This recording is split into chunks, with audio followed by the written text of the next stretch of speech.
You better be in the house when them street lights come on. Ain't that what your mama used to tell you? But I bet you when she told you to stay out the streets, she had no idea that the YouTube streets would take over the world. Uncle Juice, Public Figure Boogie, Baby Down So Raw, Detroit Gossip, and the most dangerous voice in Detroit, Dogface TV. Bitch, I talk more shit than Dogface. They running shit from coast to coast. Welcome to the Danger Zone. 5, 4, 3, 2, 1. Let's go. Let's go, people. My name is Dogface Calderon. This is the YouTube streets. Hey, listen, we've been gone for a couple of days, but now we back, and we back to create trouble. We ain't come to make friends with you sons of bitches. Just so we're on the same page. We didn't come to get along. Right? I want to make sure we all on the same page. We came to cause trouble. Hey, listen, Public Figure Boogie TV. We're going to introduce you first, since you always saying that we don't never introduce you first. I ain't last today, y'all. Hey, y'all, it's time to go to work. Mr. Public Figure Boogie TV. We got Doggy always on some bullshit, so I'm first today, y'all. We happy. Give me a round of applause for looking out for me today. Why I don't hear it? Oh, there you go. There you go. Give me my round of applause, nigga. You happy now? Right. I'm happy. I'm happy. You happy now? Everybody's favorite, Miss Big Mama herself. Even though she only 4'11". All right, Baby Down So Raw. What's up, Baby Down? What's up, everybody? Tap into my channel, y'all, my page, Baby Down So Raw. And Boogie, it's okay. You're supposed to say the best for last. I'm mad I'm second. I wanted to be last. Hey, look, it be like that sometimes. Doggy trying to save himself. Doggy, you ain't shit. Right, right. And in this corner is everybody's favorite or not so favorite uncle. Uncle Juice is in the building, a.k.a. Beat Factory 313. What's up, Juice? What up, though? Y'all tap into the Beat Factory 313 War Story podcast when y'all want to hear them gangster stories, you feel me? And y'all want to hear some prison reform stories and look out for y'all brothers that's locked up. We can't forget about them soldiers on the bench, you feel me? Yeah, and check in the membership. Y'all got to check in the membership. Y'all missing exclusive interviews, you know what I'm saying, in the members only section. And my name is Dogface Calderon, and I am everybody's favorite person. Public enemy number one. Don't let all the chatter and all the conversations about people not liking me fool y'all. People really love me. I really be feeling the love and the energy in the air. Y'all know I ain't sensitive. I know y'all really love me. Wink, wink. Hey, listen. Let's just jump right into it, man. The YouTube streets are full of fake. You know what it is? It's time to check in around the globe, right? The YouTube streets is like any other platform being broadcasted out of the city of Detroit, the state of Michigan, and even the Midwest. We are the authority when it comes to all this shit talking, high capping, and YouTube inappropriate hijinks. We got a guest in the building. It's my brother from another mother. What is it, 2025? So we get a decade in. Checking in straight from Memphis, Tennessee. It's my man Trust OG. What's the word with you, Trust? Man, what it do? Welcome, Trust. OG. Man, how you feel? Man, I feel great, man. I'm alive. I'm blessed. Got the grandbaby right here. So, hey, I never thought I'd make it this far, man. It's important to have the grandbabies there, right? It's important to have the grandbabies. Hey, listen, man. So for those of you who don't know, I started a music tour called the Mob Life Music Tour, in which I took artists from Detroit, all across the metropolitan Detroit area. I took artists from Detroit on an underground music tour. We started out in Birmingham, Alabama. We went to Tuscaloosa, Alabama. Our next stop was Memphis, Tennessee. This young man was my plug in Memphis, Tennessee. I think we did 3 shows in Memphis in the course of a year and a half. Yep. We did 3 shows in Memphis. We hit the 300 on Main and Bill. Was that right? Right. Okay, I got you. Every show was sold out. We turned the fuck up, and we had some of the biggest acts in Memphis. This is long before Yo Gotti was still. I guess he had transitioned from the whole 3-6 Mafia to Yo Gotti. Oh, Yo Gotti had been running the game. Yo Gotti was in the game, but he was on that street. He wasn't commercial yet. Yeah, he wasn't commercial yet. He was like major underground. Well, he wasn't underground either, but he just wasn't commercial like we know. He wasn't the Yo Gotti that we know right now. Right. Yeah, I got you. Trusted OG is in the building. Hey, Trust, we had some wild and crazy times in Memphis, Tennessee, man. Fuck you mean. It was Young Dolph wasn't running around yet, was he? Was Dolph running around yet or no? Yeah, Dolph was out there. You know, that Dolph and Gotti beef was real heavy. It was interacting with the hoods of North Memphis, South Memphis, because you know he originally from South Memphis, out of Castelia, and right. You know got out of North Memphis. So you know that was that beef. That was our beef. Mm-hmm. Yeah, can you explain to me the difference between the North Memphis and South Memphis, is if it is one, except outside of it just being the northern and southern part of town? Explain to the people who've never been to Memphis what the difference, because we know that hip hop has really shown the world that North Memphis and South Memphis really don't get along. Is that a true statement on the ground? When you go to Memphis, is it a quantitative difference between what's happening on the north and what's happening on the south? Well, in today's era with the YNs, you know, it really don't make a big difference. But back in my time, it was real heavy.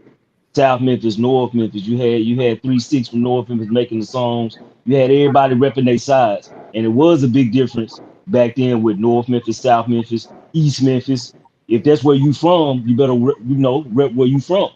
You know what I'm saying? And it was real strict about it. You could go in the club in North Memphis and you from the East and you get to throwing up that East stand for East Memphis. Oh, they finna dog your ass. They finna drag you up out of there. Then all of a sudden, you know, you got a war. So we a miniature LA. That's what I tell folks, man. Memphis is very small. It's not as big as everybody think it is, man. We a miniature Los Angeles. Yeah, but for that city to be so goddamn small, it's a lot of motherfucking action going, and not just now. Not just everybody. So most people who are not really familiar with Memphis outside of the 3-6 Mafia, and then learning about or finding out about what's going on now when you look at the CMG versus the PRE thing, right? Motherfuckers really don't understand that long before Paper Route and CMG had the issue, Memphis was a city where you can get your motherfucking ass handed to you for almost little or nothing. It's still like that, but a lot of it, it's about dumb shit now. But you still come down here and get your ass handed to you. When you come down here, you know, come down here correct. If you know somebody, say you know somebody. If you don't know nobody, say you don't know nobody, and get your ass on. Because you fuck around, you run into the wrong folks, they gonna handle your ass. You came out here on vacation, your ass gonna leave in a body bag if they find you. If they find you. And because I got it. So the lay of the land right now out there in Memphis, is this the worst you ever seen it because of the PRE and the CMG war? It ain't even PRE CMG war anymore. Cause to be honest, that's kind of on the back burner. What's going on now is these YNs out here ain't taking no shit. They done took over. And I'm an OG in this shit. I'm 46 years old. I've been out here since 2000. Yeah, 2000 of September. This shit is getting worse and worse by the day. Not by the month, not by the week, by the day. These YNs is taking over. Ain't no rules, ain't no organization, ain't no nothing. And you come out here testing one of these young guys, you gonna catch your issue. But it's getting worse. So trust me, when I first started coming down there in like 2012, 2013, Memphis was heavy on the GD, Vice Lord, Crip time. I really didn't see many Bloods running around, although I know they were there. But I saw a lot of Cripping, and I saw a lot of GD, and I saw a lot of Vice Lord. So when you just mentioned that there's no organization anymore, you got just a bunch of young YNs running around doing whatever they want to do without no structure. back when I first started coming to Memphis, and I know I was still a late comer, you couldn't just do certain shit without tapping in with certain people, because what you did would affect how it could start a chain of events that were all bad. So are you saying now that it's this shit, the beef and the issues and the problems in Memphis is beyond even gang control? Yes and no. A lot of the gang members, Memphis is a clique town. We got our gangbangers, but it's really a clique town. You might have some Bloods and some Crips and some GD. They didn't turn around and started another clique, YCB. And YCB, you got Crips, Bloods, GDs, all that. They in this clique, but then they be trying to be GD tomorrow. You know what I'm saying? That's what's going on out here. But see, back in the time when you came downtown, 300 North Main, where I had the club, that was neutral ground. Neutral, yeah. And when we came out and did them shows, it was Bloods in the building. It was Crips, it was GD. Everybody was in the building, but there was neutral ground. Wasn't no bullshit going on.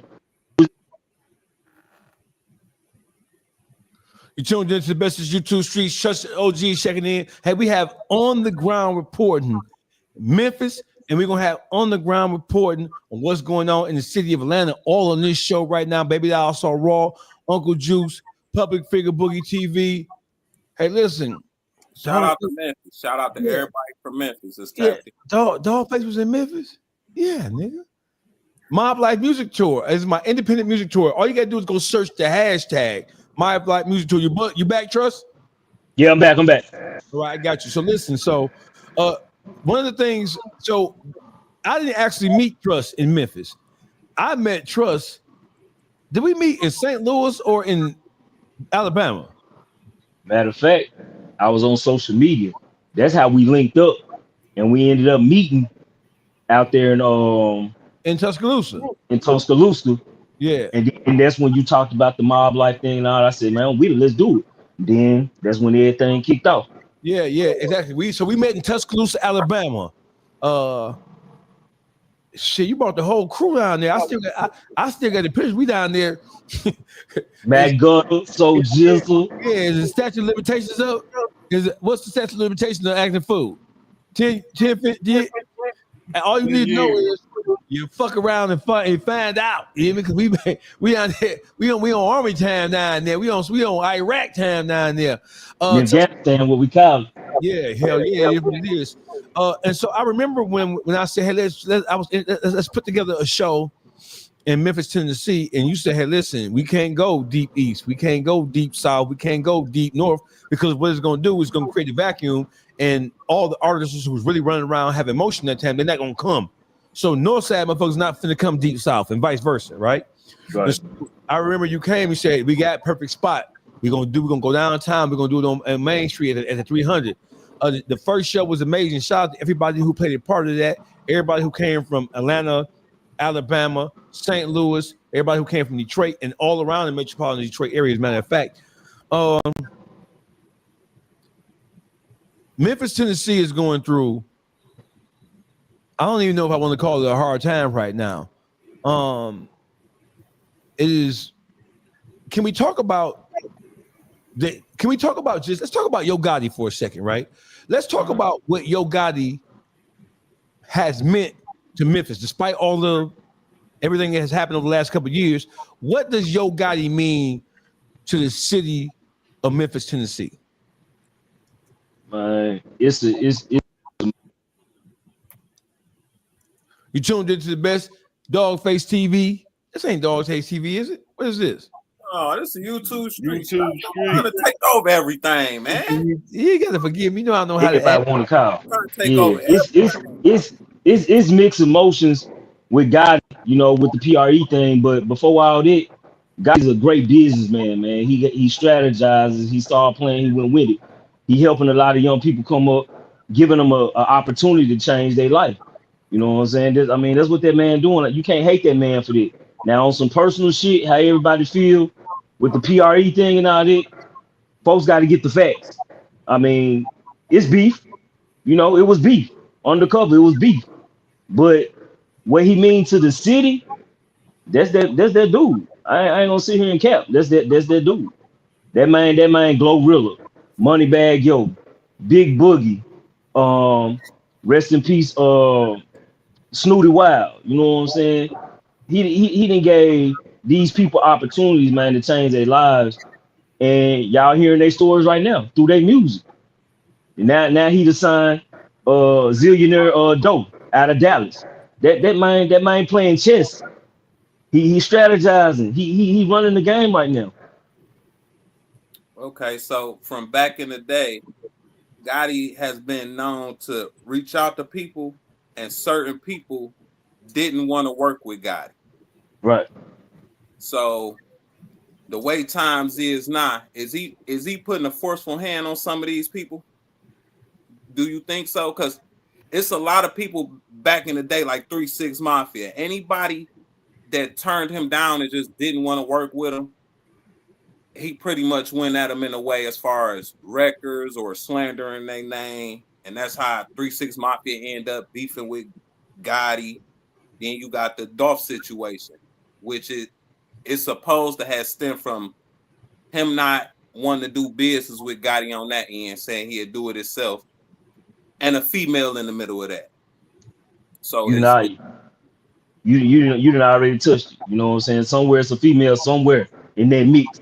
You know what I'm saying? And that's what made things go out of hand. Yeah, Dolph wanted to be his own dude. He wanted to do his own thing. He firmly, politely, you know, I don't want to sign with you. You know, and Gotti being that up and coming dude, Dolph felt the same way. You know, so you got two headstrong guys that's going for the crown, and Gotti took the first leap. You know, and when he took the first leap, like you said, it was a female involved. When he took that leap, then shit was finna start getting out of hand. And see, Gotti out of Ridgecrest, that's what we call the Bay out here, aka North Memphis. You know what I'm saying? He from out in that area. So him being out of the streets, and his brother Jook, rest in peace Jook, you know, his family from being out there in North, where you from is where you ride. You know what I'm saying? So niggas from the east side, you ride with the North, you can't rock with the East. That's just how it is. You know, just get out the subject a little bit. That's just like when Moneybag Yo signed with Gotti. A lot of cats is mad and pissed off because what Moneybag. Trust phone number, y'all know what it is. Hey, listen, I want to welcome. Hey, listen, all the players are in the building tonight. Now, I don't know why he got these motherfucking glasses on. Hey, man. That's man. Hey, that's Scam Likely. That's the real Scam Likely. Everybody else is imitators. That's the real Scam Likely in the building. That's my player. See, I didn't even invite Scam Likely on the show. He just barged in here and he just texted me and said, "Nigga, send me that link." You mean I can go pop my shit? Had to hack a little song, man. What's happening?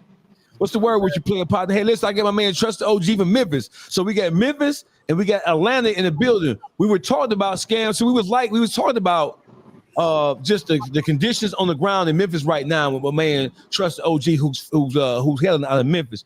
Trust, the question was, so the way it's perceived as now with Gotti and his reputation, it is perceived that Gotti was in a position of power and he was trying to consolidate all the power.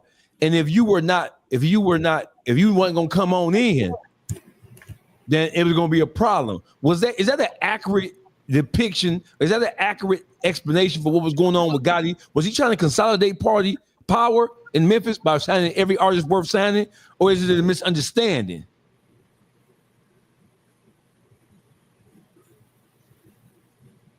Trust. He might be froze. He froze. Scam Likely is in the building, man. Atlanta's in the building. Hey, we gonna get right to it. So we gonna go back and forth between Trust. I'm back. I'm here. That goddamn phone popping. What you doing? Selling crack again? What you doing down there? Bro, I think everybody started to chime in to see I'm on here. I'm getting text messages blowing the hell up. I said, goddamn, Pop should wait. Airplane mode. Put that motherfucker on all right. Yeah, say less. Hold on. First of all, niggas from Memphis don't know how to act. They know it. They see a nigga on YouTube. What is it, y'all? Do not disturb. Do not disturb. Let me put this jut on airplane mode. Hold on. Yeah. No, do not disturb. No, airplane mode. He ain't gonna be on here. Yeah, do not disturb. Oh, do not disturb. What? You ain't smoked no joint or something? What the fuck do I put on airplane mode, Boogie? Man. Man, If you put it on one airplane of mode, them, you ain't see nothing. I just thought about it. You know what I meant. It's do not disturb. So is it a fair thing to say? Is it true or not that Gotti was trying to consolidate power, and that is where the misunderstanding between him and Dolph initially started? Is that true or not? Yeah, he was trying to take over. He was trying to take over. How did Memphis look at that? Did Memphis look at it like he was trying to take over, so he was wrong, or did they, because he was already growing as an artist in his own right? Was Memphis like, well, Gotti gonna put us on our back and carry us to the promised land? How was it on the ground? How did people look at it on the ground? Man, Gotti was trying to do that, and people looked at it. You got, like I said, he from North Memphis, so the whole North was riding with Gotti. You know what I'm saying? Then you had your little somewhat folks out of the South and the East that was riding with Gotti. See, Memphis didn't want to open the door for Gotti. That was Gotti's issue. So when he went to Atlanta, that's when it popped off. So they didn't want to open the door for Gotti. Everybody loved Dolph, and it was a 3-6 era moment at the time. You know, he went after 3-6, tried to deal with them. 3-6 didn't want to fuck with him. So basically, it was like, man, fuck these niggas. I'm finna take over. This CMG. So when they wasn't fucking with him, he was known in the streets, but he wasn't getting no shows. They wasn't rocking with him. They wasn't popping with him. You know, back in that time. So hey, that man went to Atlanta, and that's when everything jumped off. And guess what? Memphis had to fuck with him then. They had to. It wasn't no choice. It wasn't no error, because the DJs run this shit out here. They run this shit, especially DJs back in the day. They run this shit. When they started playing Gotti, that's when the whole goddamn city, it was a war then. Shit was on fire then. 3-6, Gotti, Dolph. That's all the fuck you heard. Yeah. Can't forget about Big Ball now. Can't forget about Ball now. But see, it wasn't no beef with Ball and it wasn't no beef. I'm saying on radio play though. On the music. Oh yeah. I'm talking about Streetwise trying to run the streets and own it. 3-6, Gotti, Dolph. Ball and them, they was in their own lane, man. You know, right. they were doing their thing. You know, everybody know them as the OGs. They were doing their thing. It wasn't even no beefing with them. Right. Okay, so we're gonna go back to the Gotti when he made Touchdown. That song Touchdown. From the outside looking in. You know where I'm going. From the outside looking in, that Touchdown song, you know, when it hit, I was fucking with it. I had partners that's fucking with it. But then we get the backstory on he beefing with a dyke. So we like, wait a minute, what the fuck? V/Slash. That's what's the layout on that as far as how did the hood feel about him beefing with a dyke? Because from our way, we ain't beefing with no dyke. I'm gonna say it like this, man. Back then, V/Slash, she was that bitch that stood, and Gotti them and V/Slash, they was like that. You know what I'm saying? Dope shit out of it. They was like that. Somehow, some way, I ain't gonna lie, don't know the full story, but some dope shit got crossed up, and some riding on some other side shit got crossed up. And then bam, all of a sudden, here you go, you hear Touchdown. And everybody like, damn, he didn't get a full story now. He couldn't. He didn't get a full story. He took his shots. Let me chime in. Nigga, I ain't gonna cap, but I'm beefing with a dyke. Bitch run out with some work or something, that hoe getting an issue too. That bitch gonna get her ass smacked, splashed, beat up, whatever. Yeah, ain't no picks and choosing, no street shit. A dyke run out with some bricks. Bitch, I don't give a damn what you is, bitch. We finna get that ass. We just gonna see about that ass. So she like a man. Like a man. Hold on, Boogie. Hold on, Boogie. I ain't dropping no work on no dyke. She already a lying ass bitch. What? You know what I'm saying? It's my husband and dykes out there. Hey, dykes out here. Let me probably introduce this man. Helling, but he ain't even from Georgia originally. He from Alabama originally. You hear me? He grew up throwing rocks at the motherfucker. You hear me? Hey, listen, if you heard the name Scam Likely, It all started with this man right here. He is one of the dopest people I've ever had the opportunity to meet below the Mason-Dixon line. Cool dude all around the board. And he's one of the funniest comedians, period. From in-person stand-up to the skits all over YouTube, TikTok, and everywhere else. Scam Likely, a.k.a. Just QUF is in the building. You know what it is. What's the word with you, player partner? Man, just kicking it, man. You know what I mean? Kicking some fun sway, man. You know, just ate some pho. Man, nigga full, man. You know what I mean? They get it. Now, so what you're saying is we don't look at dykes like nothing other than what they present themselves to be. Exactly. Fact. Right. So if a dyke run off with some work, she gonna get the same. It ain't no. Yeah, ain't no issue. Well, we gonna beef with that bitch. Definitely beef. It's smoke, bitch. Tuck your panty line hole. It's smoke, bitch. Goddamn, glue your wig down. Goddamn, keep the scrap on both of them. Cause bitch, we coming. That bulge in your pants better be a Glock, ho, cause we coming. No, that's I agree with it. If I had to something off, I agree with you. But like I said, they already lying like a motherfucker. Man, I'm not hitting you with no work. But listen, doing that. But then what I'm saying though, you got it's gangster ass dykes in the world. Like think about think about the bitch, the little girl that was in Chicago that was beefing with Von. Then that bitch was killing shit. She had bodies, like multiple bodies. They had to go get her out the way. You know what I'm saying? Yeah, you can't play. Some of these female, but these bitches pH balance be off and they brain. Listen, these bitches killers. Bitch get that.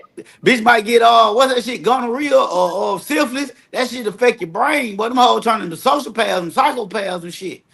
Yeah, man. You gotta sometimes you gotta step on some of these hoes, man. It's some gangster bitches out here in the world now. It is. It's some gangster bitches out here. It is. So listen. Oh, right man. there. Oh, crying. Right there. There go one right there. And listen. There go one right there. Baby doll. Remember that baby doll?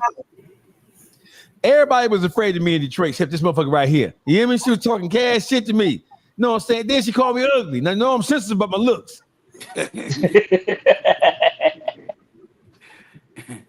Just QUF. You down there in Atlanta with all that goddamn YSL shit. You know I was coming for you. Wait, I'm down here with what? That YSL shit. Hey, man, listen, man. Hey, No. Hey. No, you know I'm coming for you. Come on. We ain't have no recap. Now listen. We ain't ducking no smoke. I was on Ugly Money Podcast, and that's my man. Nietzsche, that's my man. But Nietzsche acting like that Atlanta ain't gonna accept responsibility for all this motherfucking shit that's going on down there. But listen, but see, this my thing. Nigga, we got rats, gays, we got all type of uncivilized motherfuckers everywhere. So the fact that see, I ain't gonna lie, a lot of that shit be motherfucker want Atlanta to fall off because Atlanta been holding the reins of the music culture for so long. So a lot of niggas just want Atlanta to fall off. Man, we can't. Man, everybody got some artists. First off, these niggas are artists. Stop confusing this shit with the street niggas and the gangsters. See what I'm saying? These niggas are artists. These niggas are rappers and entertainers. So no, these niggas don't want to leave these $1 million houses and all these hoes and shit they done accumulated. So these niggas doing anything to hold on to that shit. So it ain't no different than no city. New York got rats. Detroit got rats. Memphis got rats. Come on, man. Yeah. And listen, I think putting the light on Tekashi 6ix9ine just exposed. Like he was the first nigga to come out and say, "Damn right, I read it. I ain't want to go to jail. Fucking right, I read it on these niggas." So all these other niggas was pretending like they were street niggas. Cause let's be honest, most rappers are emulating street niggas, street culture, and street codes. But when applied, first off, these niggas ain't the ones out here really killing niggas and doing shit. So when you come with leverage and say, "Hey man, we finna put a RICO on you," man, most of these niggas gonna fold, man. So yeah, I just feel like that, man. So yeah, I don't think Atlanta should bear responsibility for what some rap niggas do. Now I will say, you know, Atlanta do got a bad name in the federal system. You see what I'm saying? Alongside other states, but it's real niggas everywhere. You know what I'm saying? So you gonna have a bunch of fuck niggas, and you gonna have a bunch of real niggas, and the line get drawn, and that's what it is. But I'm gonna switch it a little bit because I beg to differ. Some of these these new rappers now is pulling the trigger. I don't know what everybody else been watching, but shoot, a lot of these new rappers behind them was squeezing the trigger. The Chicago boys was rapping in, squeezing the trigger they self. You feel me?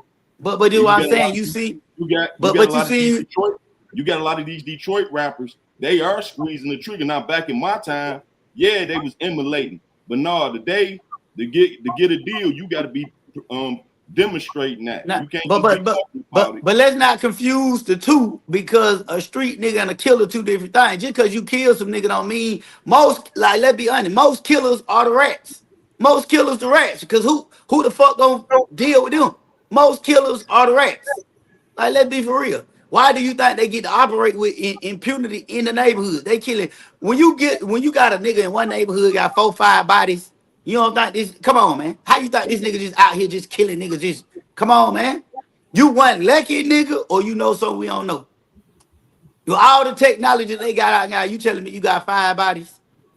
You got 4 or 5 bodies, you just killing niggas, and these folks just let you just kill niggas and rap body. Come on, man. So let's not like. I mean, shit. Unless you want some Jeffrey Dahmer shit. I mean, listen, come on, man. Murder is the hardest case to prove, though. You feel me? So you can. It's a lot of motherfuckers around here stretching shit. If it ain't nobody witnessing it, it's hard to prove it. You Man, not in no major. Okay, in a major city, name a major city ain't got CCTV.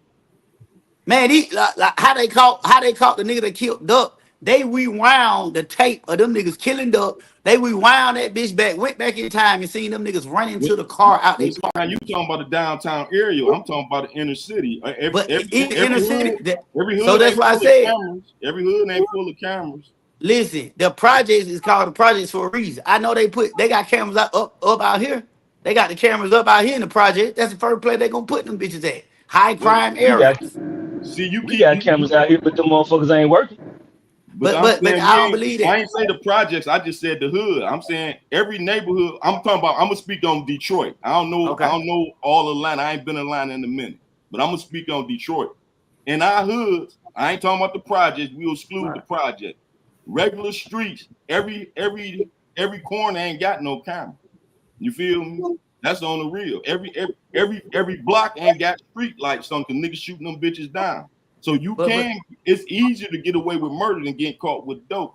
You feel me? The thing with murder, if you ain't telling nobody what you did, who go tell it? A dead man don't tell no tale. But you equate that to young reckless niggas that's crashing out, killing niggas and rapping about it. You just said these new niggas is killing, they rapping about it. So you can't tell me that the police don't know that these niggas doing this shit. I was just elaborating on when you said they emulating and they not actually out there in the field. And I was saying I disagree. The rapping niggas I know out here, they rapping in, they squeezing that trigger. And some of them got that, and some of them hustling the bag. You ain't been watching, they getting caught with that bag. They hustling in, doing everything street niggas doing for real. But I'm not saying that. But I'm saying, okay, niggas doing that shit in the beginning of their career. I'm talking about well-known, big, established artists. Now, these niggas out the street, yeah, they might got a body or two or some shit, but these niggas ain't frontlining shit no more. These niggas somewhere put up. You just heard Thug get on the interview and say him and Lucy didn't have nothing to do with this shit. 2 crews went to killing each other, and these niggas got the money to put the bread up. See what I'm saying? So now just by you going to bun a nigga out, you part of the indictment. I'm glad you said that. So how Atlanta feeling about Lucci and Thug hooking up? How everybody else feeling about that? I think it's mixed. I think it's mixed. It's mixed signals. Like the people involved, of course, when you lose loved ones and blood to be shed, ain't no going back. Ain't no clicking up. Ain't no collab. Ain't no getting money and shit. Cause these niggas that really lost lives on both sides. So these niggas can't come together and squash shit. But for the city, I think they do send a big message to like, hey man, this shit, because at the end of the day, you can't go to war no more. The war over with. Folk that got in y'all business. Y'all niggas lucky enough to come out on both sides. You can't go to war no more, nigga. That war shit over with. I just went to eat at my partner restaurant. Lucci was having a meet and greet across the street. The police are actively still surveilling these niggas. It was like 20 cops down there. So these niggas can't go nowhere and do nothing no more. So you can't beef no more. The war over. You know what I'm saying? Right. Both the niggas that y'all done lost. And the niggas that's free, y'all free. See what I'm saying? But, It don't make no sense going back to war no more. Shit, that hey, shit dead. hey, but how you think loved ones actually feel down there from each side? You feel Oh me? yeah, like I said, It's easy for the millionaires that was calling shot and funding it. Sure, But what about the sure. one bucks who actually hit home? You feel me? Man, we know ain't no murder don't go nowhere. Murder don't subside. You know what I'm saying? So your loved one was taken from you violently, but it's no rest. You know what I mean? So I don't think them people ever be cool. You know what I'm saying? They ain't never gonna be cool, nigga. Like once a loved one had been lost on this side, and then a nigga might don't feel retributed. Like I get my chance to get back. See what I'm saying? They took my family member. The folk came picked us up. I won't get back. I can't get back. So you know it's gonna be up forever with some people. You know what I mean? It's gonna be up forever. But how would you have took that? I mean, me personally, if I would have lost loved ones, me personally, you know what I mean? I would have like eventually, nigga, the mob get over wars. The mob get over wars, nigga. Like logically, we got to think this shit out. Listen, we might don't fuck with each other, but nigga, the war over with. One of them people come get in your business, nigga, and niggas go to jail and y'all beat cases, y'all come back from that shit, nigga, the war over. Now we gotta have a ceasefire, nigga. We gotta talk about it. Like, look, nigga, y'all stay on y'all side of town, nigga. We on our side, nigga. None of them niggas come over here. We ain't coming over there. Ain't nobody intruding on nobody's space. And nigga, we gonna keep this shit playing. And if the shit go back up, it just go back up. But moving forward, you gotta cease fire. Now I agree with you there, but what about them having the kumbaya? They making money together. Now y'all done spilled blood and all that. How y'all making money together? Now how that look to the outsiders that was part of that? You feel me? But see, that's what I'm saying. Listen, them like I said, once again, them are artists. Them are millionaire artists, niggas. That's why I said, like, initially, them niggas didn't even have nothing to do with the smoke, period. I don't believe now one of them niggas fired no pistol at nobody. See what I'm saying? So at the end of the day, it was just both niggas trying to stand on some principles that really don't even motherfucking matter, dog. Them niggas, like they could have stopped the beef, but once Brett got killed, then nigga, it was up. It's war. Like ain't no season 5, ain't no stopping. So I think like them niggas doing what they do. Hey man, that's some artist shit. That's some industry shit. But the streets, nigga, it's still tension out here. You know what I mean? Them niggas ain't never gonna the killers, the niggas that was doing shit, they ain't finna kumbaya. But this the thing. The killers was squeezing the trigger, but they was the ones pushing the button allegedly. The rappers, you feel me? So they the ones causing the killing, because if they saying, hey, here go this bread, go make that happen, they the ones causing the killing. The nigga who pulling the trigger, he just acting it out. He doing the job. But if dog don't point the finger and drop that bag on him, it ain't no killing going on. But I don't believe that. I'm gonna tell you this. Me being in Atlanta, them niggas wasn't dropping no bag. Them niggas didn't have to say that. Them niggas don't have to say, "Hey man, go do this." Them some young niggas. Sure, they had Lucci pull up in the double R and have a shootout, and his man, he had to push his man out the car dead. You had Thug said Thug paid for the rental cars right then and was right there when they allegedly went at nothing them. You feel me? But so, see, listen, okay, they right there. They causing it. See, but no, hold on, let me finish. If they don't say do this and drop that bag, them boys wasn't reacting until them boys was saying, hey, do this, let's do this, let's pull up, let's do that. They was dictating shit allegedly. Now, okay, so let me crush that narrative. Them niggas wasn't really dictating shit. Lucha Den was on the street. They was getting shot at. They shot back. If you got some niggas in the car with you and they shooting back, nigga, y'all got to shoot. It ain't like them niggas. No, they said Lucci done went to them boys' hood and pulled up. That's what the report was. It wasn't niggas just in no regular. They went to them boys' hood. Okay, but listen to what I'm saying. Block shooting. But it was nah. They didn't just go. No. Okay, so this is what I'm saying. Was on that. But that's why I said I'm gonna kill the narrative. Maybe somebody had them boys pull up over there because they was thinking they was going to buy something. See what I'm saying? These niggas drink heads and pill heads. Them niggas was going over to do some whole other shit, and then boom, ambush. So of course these niggas shooting back. Why you think Lucy didn't get hardly no time? Like You think they gonna drop a felony murder on a nigga if they got a nigga dead to right? If they got a nigga dead to right on a felony murder, they gonna drop it? Come on, man. No, that wasn't the case. And even with the shit with Thug, they had already had the rental car. He already had the rental car. Them niggas took the rental car and went and did some shit. He told you he was on the phone with Nut trying to squash the shit. Them boy, he took Nut them to Birdman. All these niggas were cool. All them niggas were kicking it. Once that shit happened, then the city separated. Cleveland now beefing with Summer Hill. See what I'm saying? So that's what I'm saying. Like a lot of that shit wasn't plan that shit wasn't playing out. Like if Thug was paying for murders, that nigga had be gone, bro. That nigga ass would be gone. I don't give a fuck how good Woody got up there and played with them folks and lied. Man, if that nigga was paying for bodies, his ass would be gone. You just heard them niggas say them niggas was sitting in jail with no real lawyers. That man wasn't paying them folks shit. That nigga didn't pay them folks. For like they what so all that shit was just niggas on both sides want to prove to they rapper partners that they really about this shit and they crashing out, bro.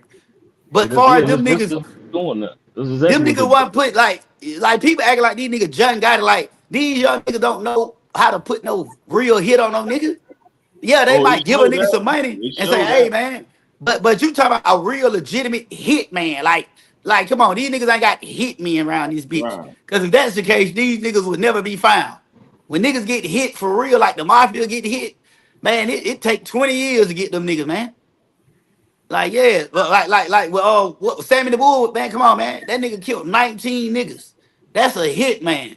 You talking about your homeboy going, spinning out the car, shooting up barbershops and shit. Come on. You see what I'm saying? So them niggas wasn't like sitting there with the bag and saying, hey, man, I got 50,000. I ain't giving them credit for being organized, but I'm saying they was trying shit. I'm giving it to the fact that they was doing it. They was trying to be active with it. They weren't innocent and they weren't just rapping about it. They was trying to get shit done. But this is what I'm saying. Okay, so it's like this, right? I'm a rapper. I got some hitters around me. These niggas don't hitters. Now, if they go out and hit a nigga and I rap about it, guess what they're gonna do? That's gonna hide my level of gangster. So I'm gonna look like the. So that's what them niggas were doing. You heard Woody say out his mouth. This is why so many people thought Woody had did the shit, because Thug get on the song and say, you play with me, Woody, pull up and pop at your top. So you didn't put this nigga in the hot seat. See what I'm saying? But so a lot of that shit was just, and that's what I'm saying. Like these rappers, okay, if I got a gangster image, I need to feed into everything gangster. If a nigga get killed around me, a nigga get, but I'm finna act like I had something to do with it. Yeah, come on, man. So a lot of that shit, because this is what I'm saying. The United States government, the DA office, they not playing with no niggas, bro. If them niggas really had did the shit they were talking about, them niggas wouldn't have got no slap on the wrist. Them niggas literally got slaps on the wrist. Them niggas were fighting Ricos and felony murder cases, and they outside right now. I just watched this nigga pull off in 2 Maybachs. Like, man. Now I ain't gonna say Lucci didn't, but we looking at that YSL hookup. Them boys been telling for years though. We ain't just talking about their indictment. They've been sitting in rooms with them people, giving out their phone numbers, cooperating and answering questions for years now. So what you think about that? I just told you, like, man, everybody got wrecks. No, we talking about them. We ain't gonna talk about Detroit, Atlanta. Okay, yeah, okay. We talking about that specific situation with them showing different videos of years of them being in, kicking in and being informant to the police. Yeah, what you want me to say? I just said it. Everybody got rats. Them niggas went in there and ratted. Like, I can't say them niggas from that. They did it. Like, they went in there and cooperated. Like, nigga, ain't no gun to your head. And a lot of people want to say, like, you know, if you're not smart enough, you don't think that helped them with getting prosecuted and shit because they've been working with these people. Man, that's what I'm getting to. I think like this: them niggas was uneducated. You're dealing with people that got motherfucking degrees in psychology. They're smarter than you. Them niggas thinking they was gonna go in there and wag to get out again and all that dumb shit. And you just got a whole RICO start. Because the whole thing of the RICO is this how they try to build a RICO. So to make these niggas seem like a game, that's why they were asking them nigga dumbass questions and saying like, did you have to pay the game? No, nigga, you didn't have to pay. You didn't have to rob no nigga. Then go take $1,000 to get the YSL. Who you paying? Thug, Gunner, like. So you telling me you going out in the streets, hitting licks, coming back, giving Thug $1,000? That don't even make sense. That's why the Rico couldn't stick, because it wasn't a Rico. Like, you're trying to say YSL is a gang. That was a bunch of little young niggas started a record label and started repping that shit, and then a beef jump off. These niggas go and do shit on their own. Now, did they get in that interrogation room and fold? Of course they did, nigga. I ain't finna make no excuses for them. Them niggas went in there and cooperated. Nigga, you gave information to help the police investigation, nigga. That's cooperate.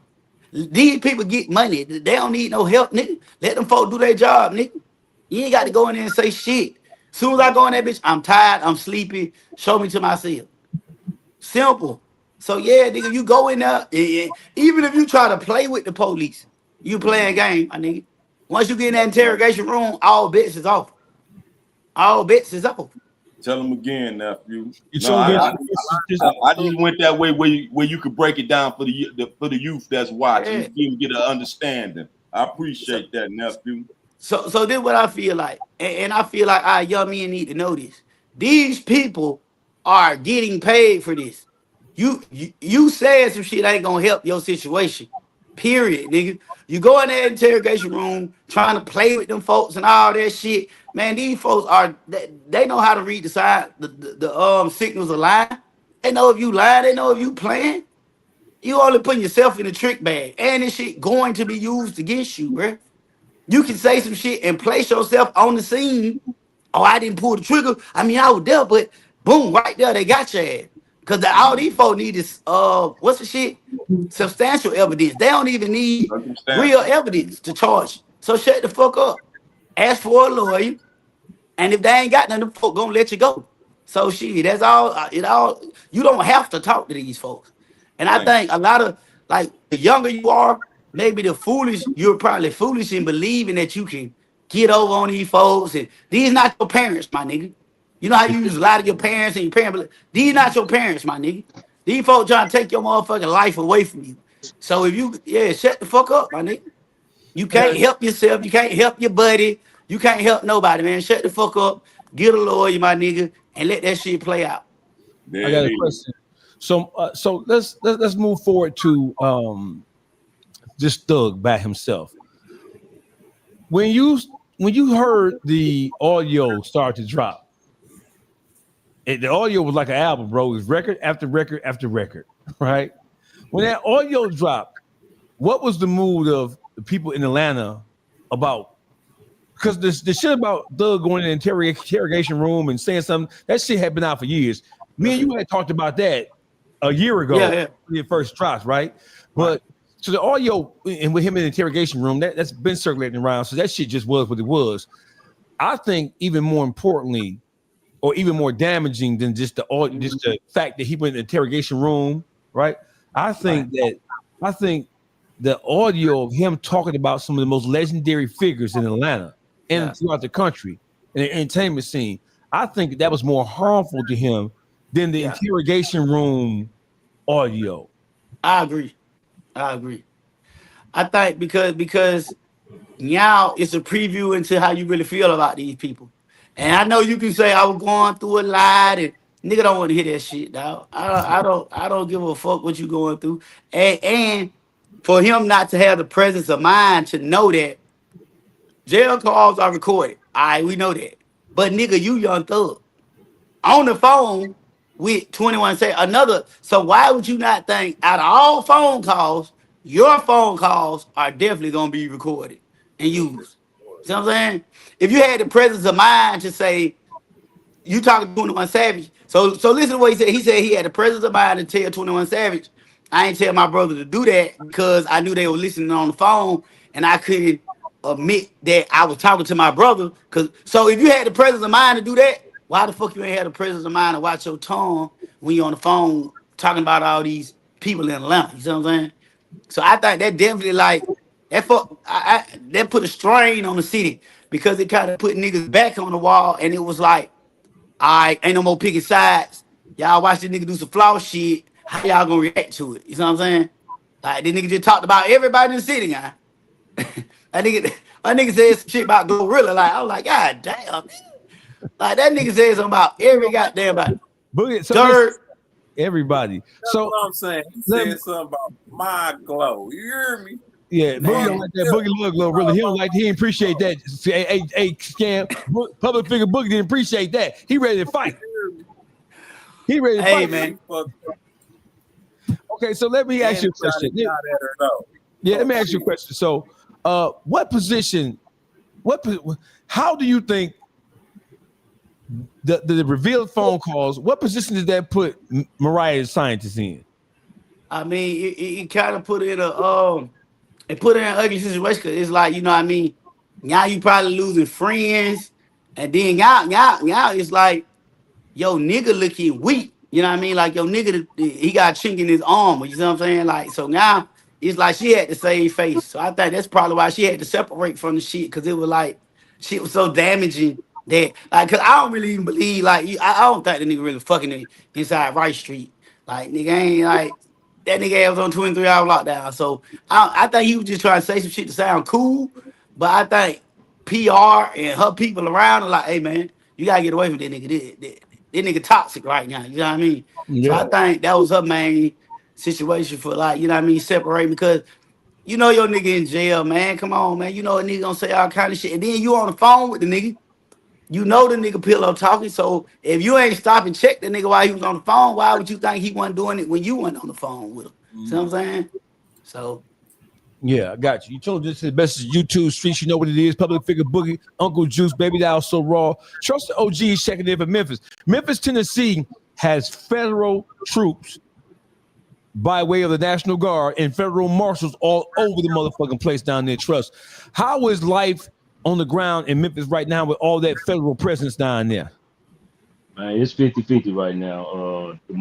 National Guard, they really just making their presence known downtown, pretty much protecting downtown. DA, U.S. Marshals, they around here hitting these hoods with these felonies, doing these warrants, and they hitting these hoods hard. But it still ain't stopping these young guys, man. We done had some burglaries around here, close to where I'm at. I'm in Whitehaven. We done had stuff still going on, you know, shit still going on. But all I can say is, if shit get out of hand with these authorities, these cats they're gonna wild out here. It's gonna be a whole fucking riot out here. I don't think that was the best thing to bring these folks out here. That wasn't the call. You know what I'm saying? If we want to go to the root of the problem of this situation, why a lot of these young cats doing what they doing, they taking a lot of shit from these young cats. They don't have shit to do. They mamas got to work two, three fucking jobs, side hustles. They dads got to do that. I mean, Memphis is a poverty place, but it's money out here too. But these young kids ain't got shit positive to do. So they hanging out with their partners. They stealing cars. Y'all know we got the Kia boys out here running around stealing Kias. We got Memphis known for robbing. So shit, these young cats out here trying they look robbing. You know, and then y'all want to bring these cats out here with these big guns. Oh, these young cats ain't going. They not afraid of that shit. So you telling me that the regular rank and file street cat, whether you a robber, a D boy, or what have you, you telling me that they not afraid of the National Guard and they ain't afraid of the federal marshals? I'm gonna tell you like this: MPD. We ain't got no MPD. That's why we need the National Guard. These folks quitting every day. Correctional officers inside the prison, MPDs, these folks quitting. These folks getting knocked off out here. So we need help, but how they doing it? This ain't the right way to do it, man. These folks ain't scared of these folks, these high power guns. We got them too. We got them too. I think, like you said, the root of all this shit, because like I seen the little talking points Charlie Kirk used to try to make about black on black crime, and there's no such thing. What it is, like if you go to the impoverished places of the world, like what are the murder capitals of the world? Not of America, but look at the murder capitals of the world. Rio de Janeiro, El Salvador. What do these places have in common? the poorest places on earth. They the poorest places on earth. So poverty breeds desperation. You know what I mean? And that's where you get this shit from. Like, nigga, the first law of nature is self-preservation.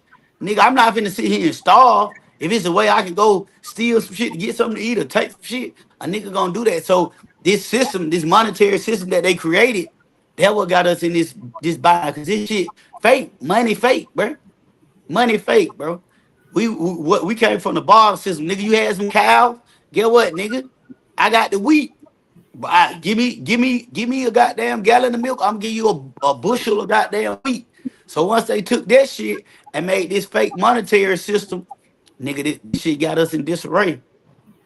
And then, like I said, another problem with it, you got a lot of out of towners from New York, Los Angeles, New Orleans, and all they coming out here buying up all the land, all the property, and the natives from here ain't got shit. Like I said, mom and dad and them working 2, 3, 4 jobs. They can't even watch their kids be at home with the kids, so kid ain't got shit to do. They finna go take from the next person. Mom and them barely making it, scraping by, trying to pay the car note, the lights, and the rent. Ain't even got food to put in the house. Young nigga right here, he hungry, so what can he do? He finna go out and go get it the best way he know how. He see his partner over here with the chain on. He eating Applebee's and riding in an Infiniti all day. He want the same shit. Why he sitting at home starving?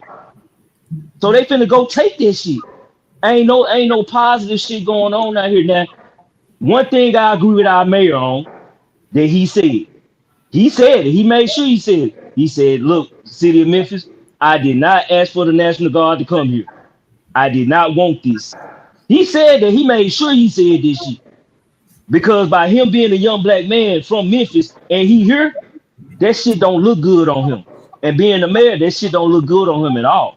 So let me ask you a question, Press. Let me just ask everybody on the panel a question. So listen, so we had sort of like a roundtable discussion about some of the things that are taking place in every city in the country, every urban environment in the country, every ghettos from across the country.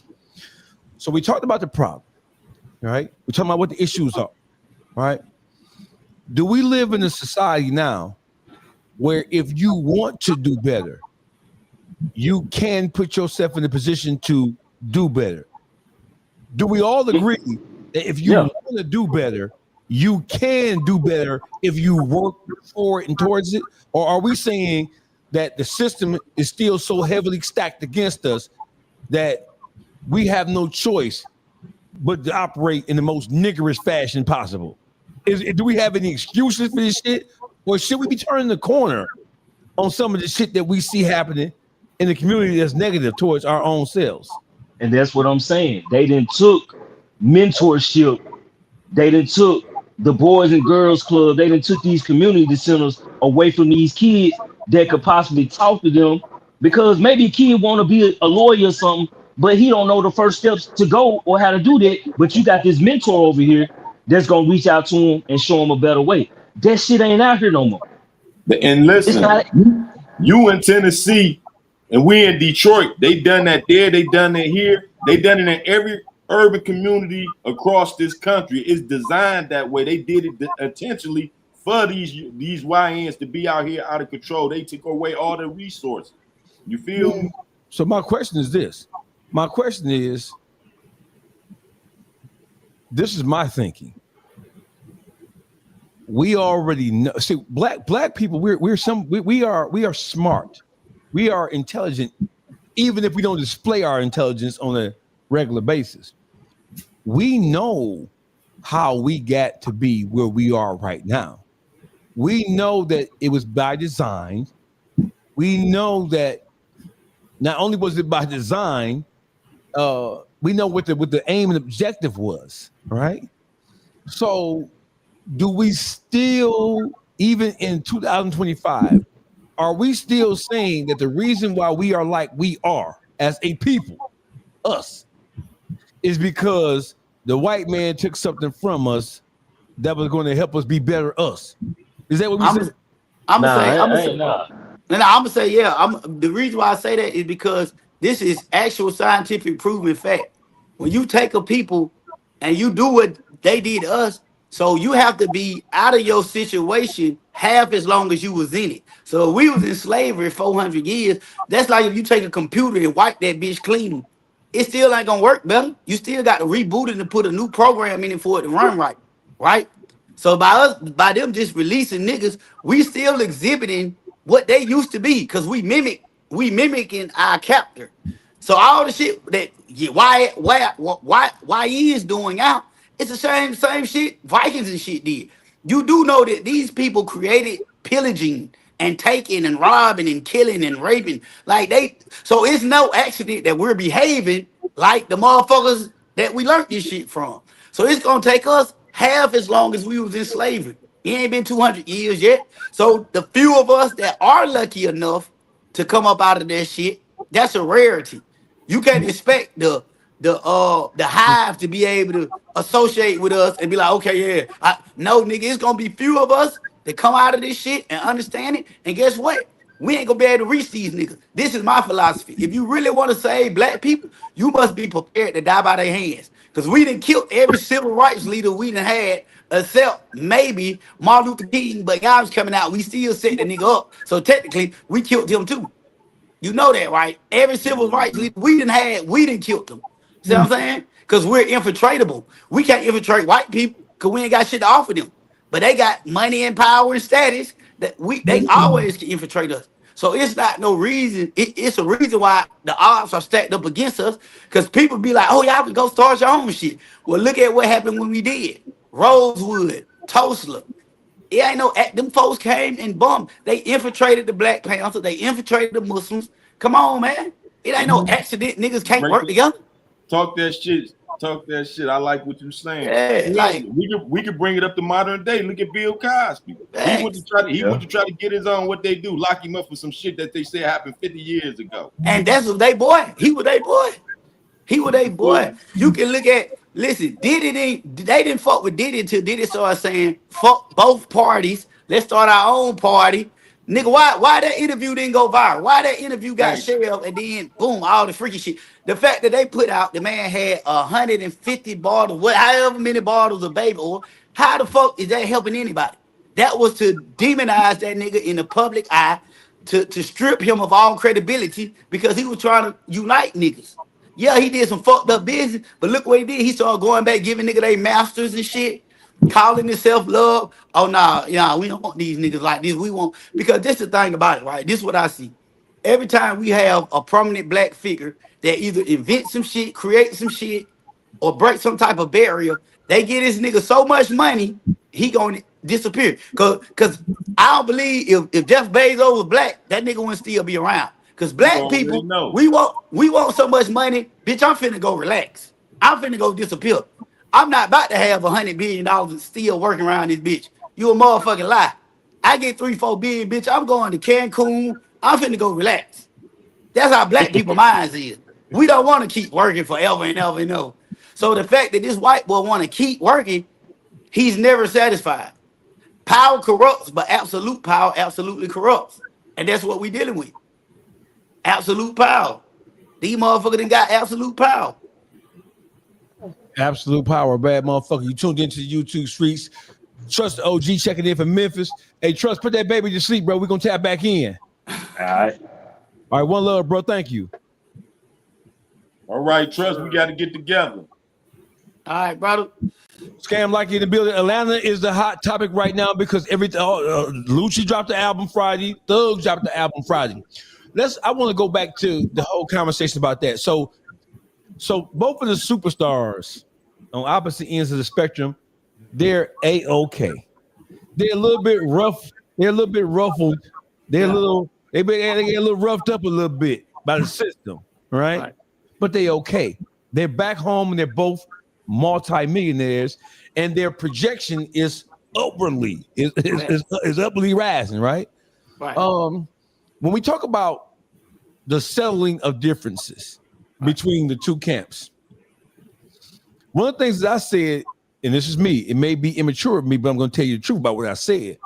I'm like, man, it can't be no motherfucking peace if my brother is the one who got shot and killed. I understand that we are in a position where law enforcement is in all of our business. They know everything. It ain't nothing about YFN or YSL that law enforcement at this point. We know when we look at all the players and look at all the information that was divulged, we know that if a nigga do murder something, he going to jail. You gotta be the dumbest motherfucker in the world because your ass going to jail. Listen, the police ain't got to come pick you up.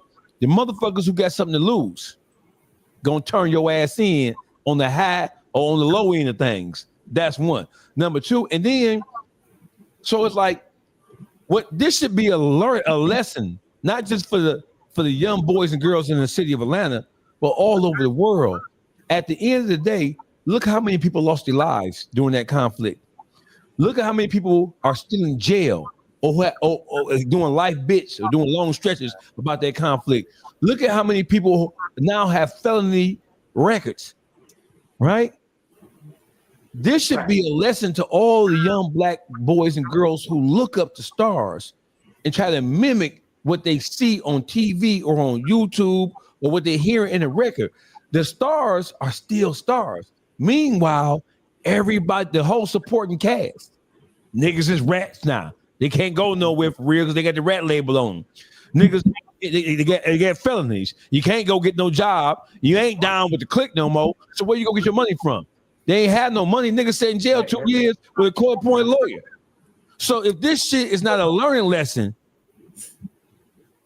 if it's not a learning lesson for everybody, listen, before you go rad out for a motherfucker thinking that you gang, you need to think about your own freedom, your own situation, your own future. Because as you can see, everybody, all the niggas who died in prison, got the rat label on them now, or get felonies and on probation to 2086.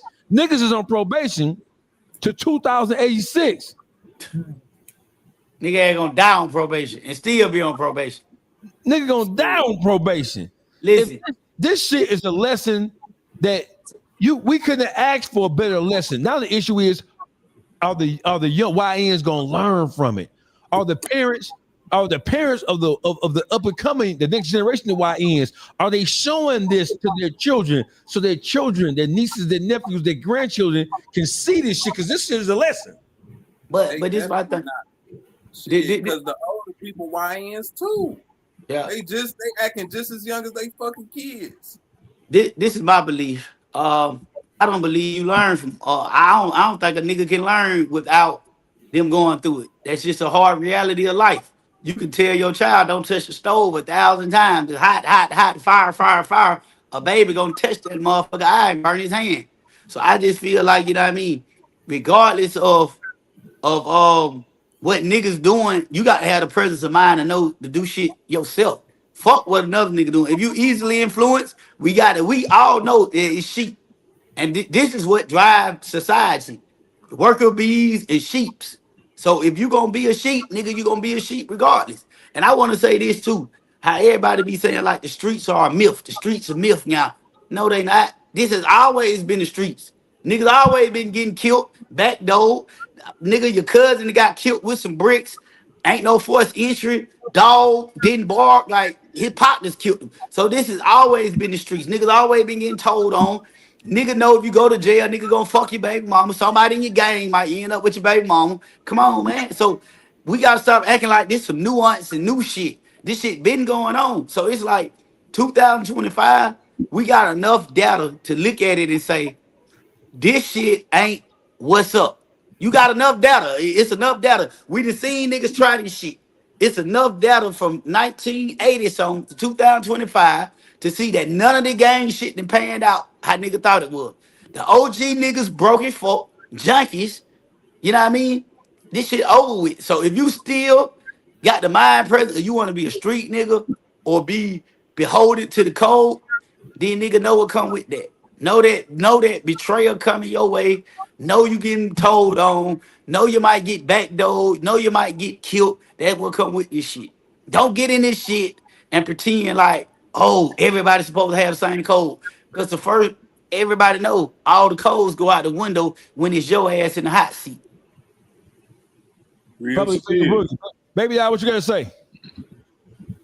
I mean, I'm just sitting back listening, and there's a lot of things that your peoples teach you. Like your mama, first thing she teach you is you live by the sword, you die by the sword.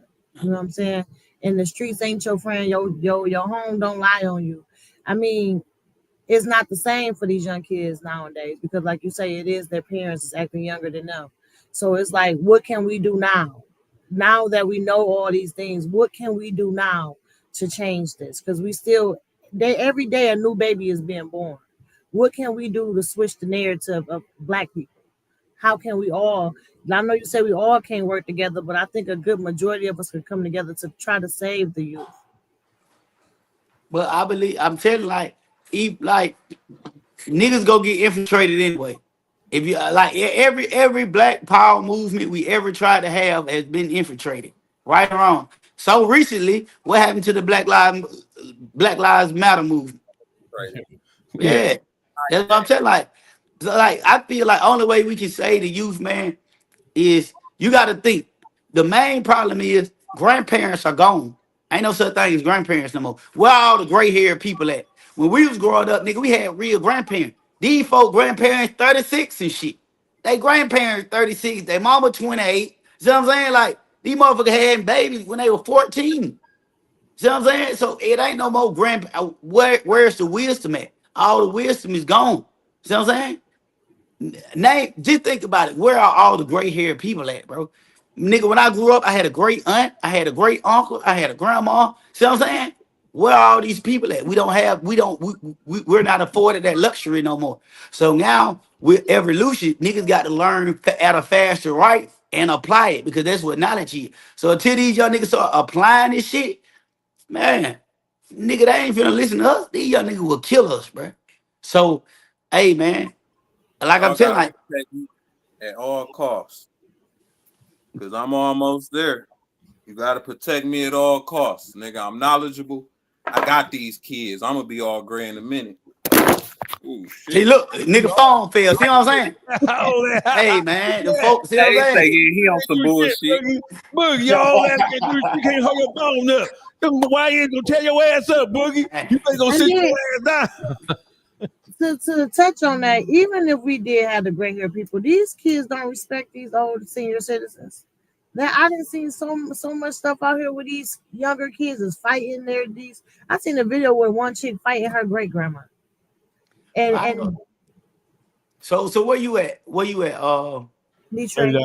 Okay, so in the South, it's more like we respect out here. So like we might even be beefing. We might catch our up. I see you with your mama, nigga. I'm gonna let you make it. Hey, Miss Linda, I'm gonna speak to her. Hey, Miss Linda, boy, get your ass. You know what I'm saying? So I do think like it's just certain areas and pockets. I feel like all Black people need to come to the South. I think everybody need to come to the South, bro. Honestly, because even up north, they got them stop and frisk. They got a lot of racist shit up there that people don't be looking at. Like, man, that shit worse than the South. Yeah, traditionally, when people think about racism in this country, so when you look at just how Black people migrated to the North and the reasons why they migrated to the North was obviously to escape.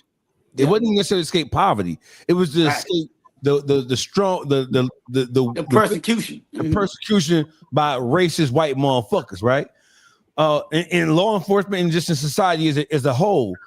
But the North, we had a tremendous amount of institutionalized racism. It may not have been spoken out loud, but in the systems of employment and in the social settings, Detroit and the Black neighborhoods in Detroit were just as segregated as Black neighborhoods in the South. Like when Detroit was first populated with Black people, you had neighborhoods that, first of all, wasn't no living on 6 Mile or 7 Mile in the 1940s and 50s. What none of that shit. If you were on 6 Mile, 7 Mile, and certainly 8 Mile, you had to have a pass. You had to be cleaning up somebody's house or doing some goddamn yard work. It wasn't just no niggas living on there. So Detroit was segregated as a motherfucker first as well. The South, it definitely has nothing is perfect, right? And I think that when you look at just the overall landscape of what it means to be Black, right? And when you look at our communities, right? We know about all the systems and all of the methods that were put in place to cause us to either be stagnant or to even take us back. And we know the things, the systems that were put in place to cause us to trip and stumble, the things that were put in place to cause us to not realize our true potential. But now this country, this country and the mood of this country, it is heavy on we are doing it to ourselves. So in the face of even some of the black political pundits and social pundits, they're really heavy, especially with the passing away of Charlie Kirk. The passing away of Charlie Kirk has really exposed the fact that black people are further apart in our thinking than we even thought we was. You have black people arguing about whether or not Charlie Kirk was racist when he talked about Martin Luther King, when he talked about black people were better off when they were enslaved or in the Jim Crow South, when he talked about how George Zimmerman was a hero and Trayvon Martin was a thug, when he laughed about and talked about how George Floyd, how he died because he was a dope fiend. We thinking that this is shit coming from racist white people or people who were raised with racist concepts, right? But nowadays, black people, we arguing with ourselves about what I think is an easy call out. I don't give a fuck what other shit Charlie Kirk was talking about. He rose to prominence off the backs of pointing out all the some of the most negative aspects about everybody except white American. Man, listen, this this the funniest shit to me. It's not funny, but it's funny. But if you look at it, bro, we headed to a race war with no people of color gonna be the fucking like, bro. So it's like these people they became so parasitic that they eat themselves. Like Dick Gregory said, just mind your business. Like these folks, they about to literally have a race war with no black people involved. Yeah, it's gonna be a race war, bro, with white on white people. That's what's going on. Like the irony of the shit Charlie spoke about, then for it to happen to him after he uttered those words, I don't believe in coincidence, bro. You telling me the universe just set all that shit up and it was just a coincidence? I don't believe that. It's no way possible. Like his last words were already talking about gang violence. Right. And a white man shot him. You can't make this shit up, bro. You feel me? You tuned into the best YouTube street scam likely is in the building. Let's just talk about now, where does Atlanta go from here? So we know that two of the most, so we know YSVL and YFN, two opposing forces. And the war went on for damn near a decade. Right. Motherfuckers was afraid to come outside. Right. It used to be a time where you would be safe in Buckhead. Motherfuckers started coming to Buckhead acting a fool. Fanny couldn't have that shit. Fanny couldn't have them folk going up to that good rich ass shit and niggas jumping out spraying motherfuckers at Lenox Mall. I don't even go to Lenox Mall no more when them niggas was out. Them niggas was out here acting a fool. Where does the city of Atlanta go from here? And does what happened to Thug and Lucci and all the other players involved with both of those crews, does Atlanta learn something from this, or is it just another thing that we know and that we're going to forget as we move forward with what we do as a people?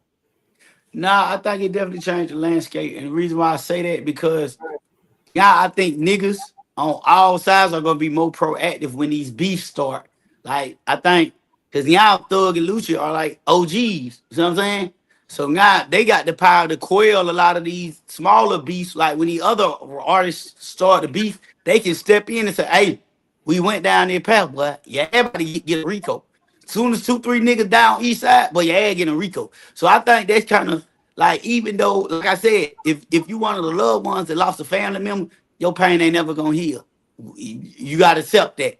But for what they stand for and what they're doing they are able to now go to these young niggas and say, "Hey man, this shit ain't worth it. You done seen what we did, you done seen what we went through." I think they got the rank and respect now to actually call out some of them beefs and then pull these people together and show niggas, "Hey man," because I know, listen, this shit ain't gonna please everybody.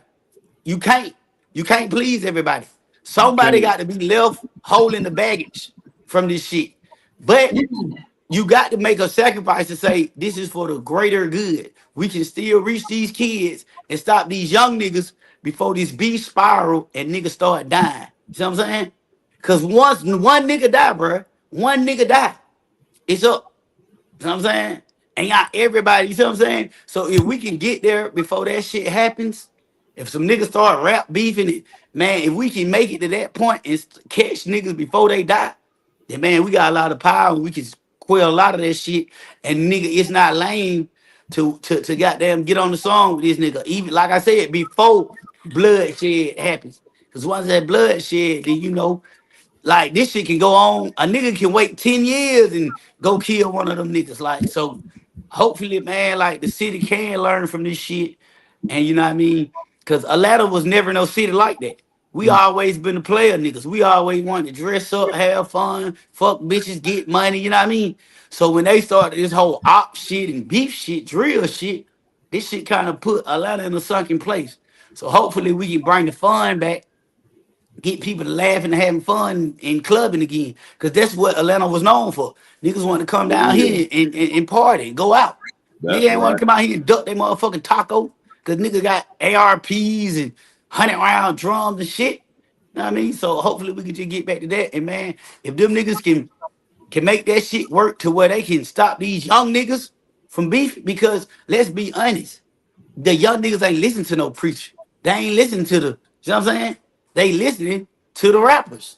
You know what I'm saying? They listen to the niggas. So if you're not a nigga like that, they not finna listen to you. They have to admire you to listen to you. And what do they admire most? Rappers, man. So maybe them niggas can do some shit that our black leaders can't do. So I'm for it. If they put their foot forward and actually do that shit instead of just making this shit about some money. You know what I mean? Mm-hmm. Right. So I'm finna put you on the spot. You know how we do. Watch this. Oh shit! Not the showdown music. Come on with it, nigga. Yeah. So, what's up with your nephew, Lil Meech? Hey, okay, yeah. I'm glad you brought him up. That nigga, y'all nephew. What? Yeah, that nigga, y'all nephew. He ain't. No, he Yes, ain't. he is. No, he Nigga, ain't. He came out. No, listen, he came out the nutsack of the biggest nigga down there out of Detroit. Yeah. If y'all just asked us that question, that look, He Atlanta nigga. listen. Meech is an Atlanta No, he nigga. not. He No, he ain't on not. his No, side, he man. wasn't. made He his grew up in bones Miami. there. So you ain't gonna He got tell his me. bones there. Wait. So you telling me, and everybody on the YouTube streets, and everybody in America, you telling us that Detroit, we have to accept his stupidity because his What? he's born in Detroit, What lineage did he come from? Atlanta. No, what? No. What lineage? Lineage. I just His said. dad. No, lineage means your dad and your legacy. Hey, listen. Come on, man. Anytime you get to using multi-syllable words, you lose me right there. Hey, wait. Did he grow up in Miami or did he grow up in Atlanta? He grew up in Miami. Okay, then. So how y'all trying to throw the nigga on us? Because Meech, they were down there living with y'all when he was born. When he was Man, it's about where you at, not where you from. Where you at? So where you at? Okay, let's do a trade. NFL. Okay. Listen. So we'll trade you. Because y'all gonna take Lil Meech. What? We'll take Tracy T. Fuck it. Yeah. We'll take Tracy. Don't start that, baby doll. We'll take Tracy T and we'll give y'all Lil Meech and Big Meech. Nigga for extra and Big Meech. Hold on, listen. Yeah, no, wait. I mean, we'll give you Big Meech and Lil Meech. Y'all give us Tracy T. Hey man, listen, we ain't relinquishing nobody over here, dog. Tracy T with us, dog. Listen. Okay, so about Lil Meech, dog. Listen, what are we really surprised? I'm saying, no. Huh? I'm just saying. The only reason I'm saying that because for some odd reason, people then got in their mind and started thinking of Little Meech as Big Meech. He's an actor. I never looked at Lil Meech as a drug king empire type nigga that built out. I never looked at him like that. He's a kid at the end of the day. Like you gotta think he didn't have his father, so he didn't have a lot of male influence around him. So a lot of that shit, like man, when you're begging a slur, not to Right. expose you, you didn't put yourself in a situation that you shouldn't even be in. And any street smart nigga would have never been in that situation. You know what I'm saying? But a kid that grew up in privilege and don't know no better about like you gotta think about it. Street niggas, we grew up with the whores and the prostitutes. You know what I'm saying? We knew And better. We would get our dick sucked by them when we was 8, 9, and 10 and shit. So we Right. already knew. You know what I'm saying? But like you said, Scam, she already had done that to other motherfuckers, 50 Cent and everybody else. So why would he put himself in that same predicament? Come on, man. That's like talking to Cat Stacks. Shouty is the new Cat Stacks, nigga. The new superhead. Why would you put yourself in a trick bag like that? So yeah, I ain't got no remorse for him. Like you going out bad, sad, and 50 ain't making it no worse. It's just a learning lesson, man. That young nigga he got to go through it just like everybody else. One of the major criticisms that 50 Cent got when he started to expose Big Meech and started to label him as rat is that people started to point out the fact that, hey, everything that you're saying now about who you saying Big Meech is and what he was about, this is something that you had to have known before you went into business with him. There's no way in the world that 50 Cent let somebody like Tammy Collins get next to him without properly vetting her, without doing some background check. How hard would it have been to figure out who she was and what she was about? But this is my thing. Okay, go ahead. No, but just think he got a lot of criticism, and I think the criticism is justified. So, do we look at it like, hey, I'm doing business. This is a money move. It ain't about no personal shit. So even though I did know this about him, I was looking at the money that came associated with the BMF brand as a whole. I don't give a fuck if he was or wasn't. Okay, this how I feel about that shit, right? So the bitch a rat, right? She's a rat, right? For sure, 100%. Okay, so why are we so now we believe her when she turns against Meech? Rats do what? Rats gonna say their own ass. Yeah. So now we're gonna take her word and say, yeah, Meech knew, and like I don't believe that. Like this bitch is anything she said should be striked from the record. And just like anybody know in the Fed, if you ain't got definite proof, you can't say that this man a rat. And a rat saying he's a rat don't make him a rat.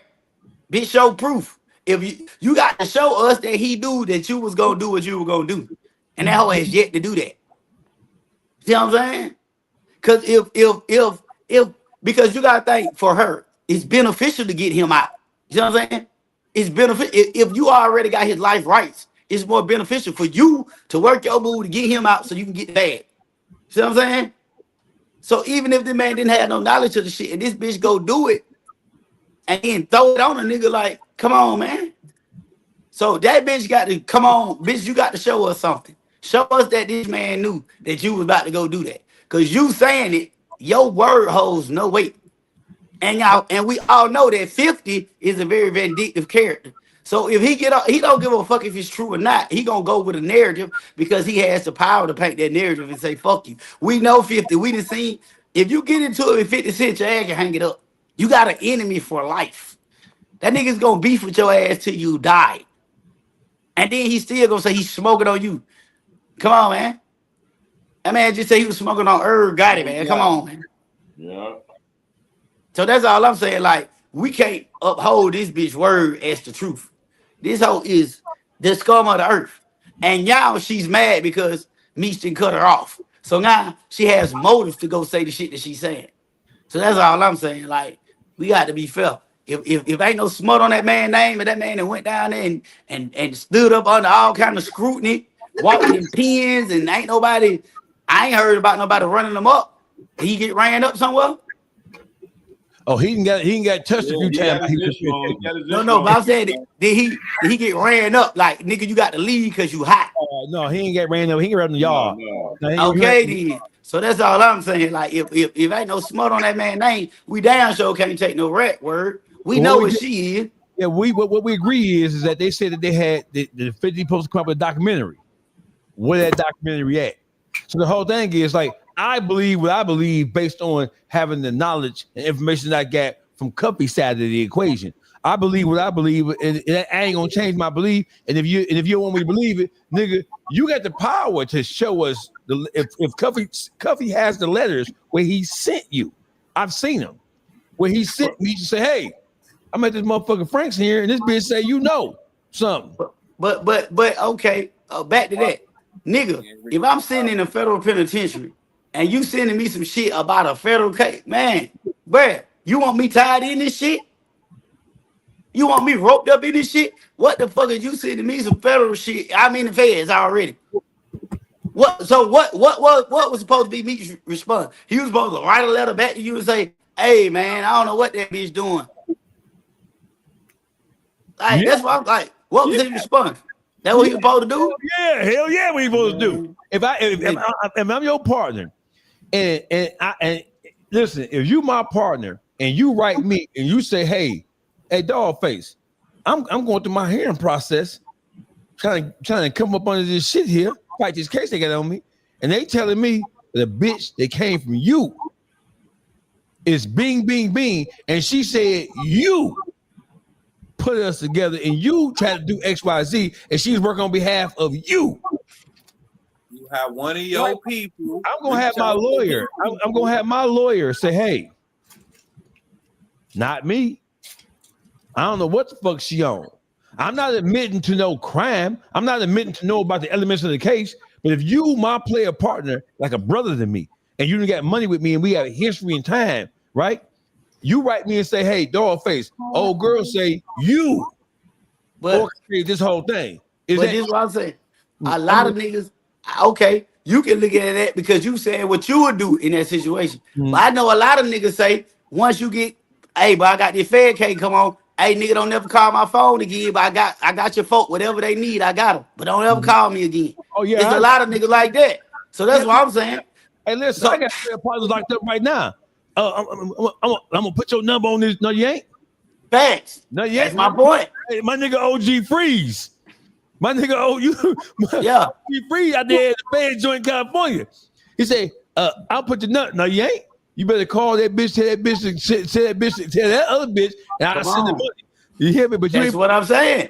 So a nigga don't play with that federal system. We can't act like nigga ass can't get roped up and tied in by hearsay. A nigga say something like, "What? Hey, hell no, I don't know nothing about none of that shit."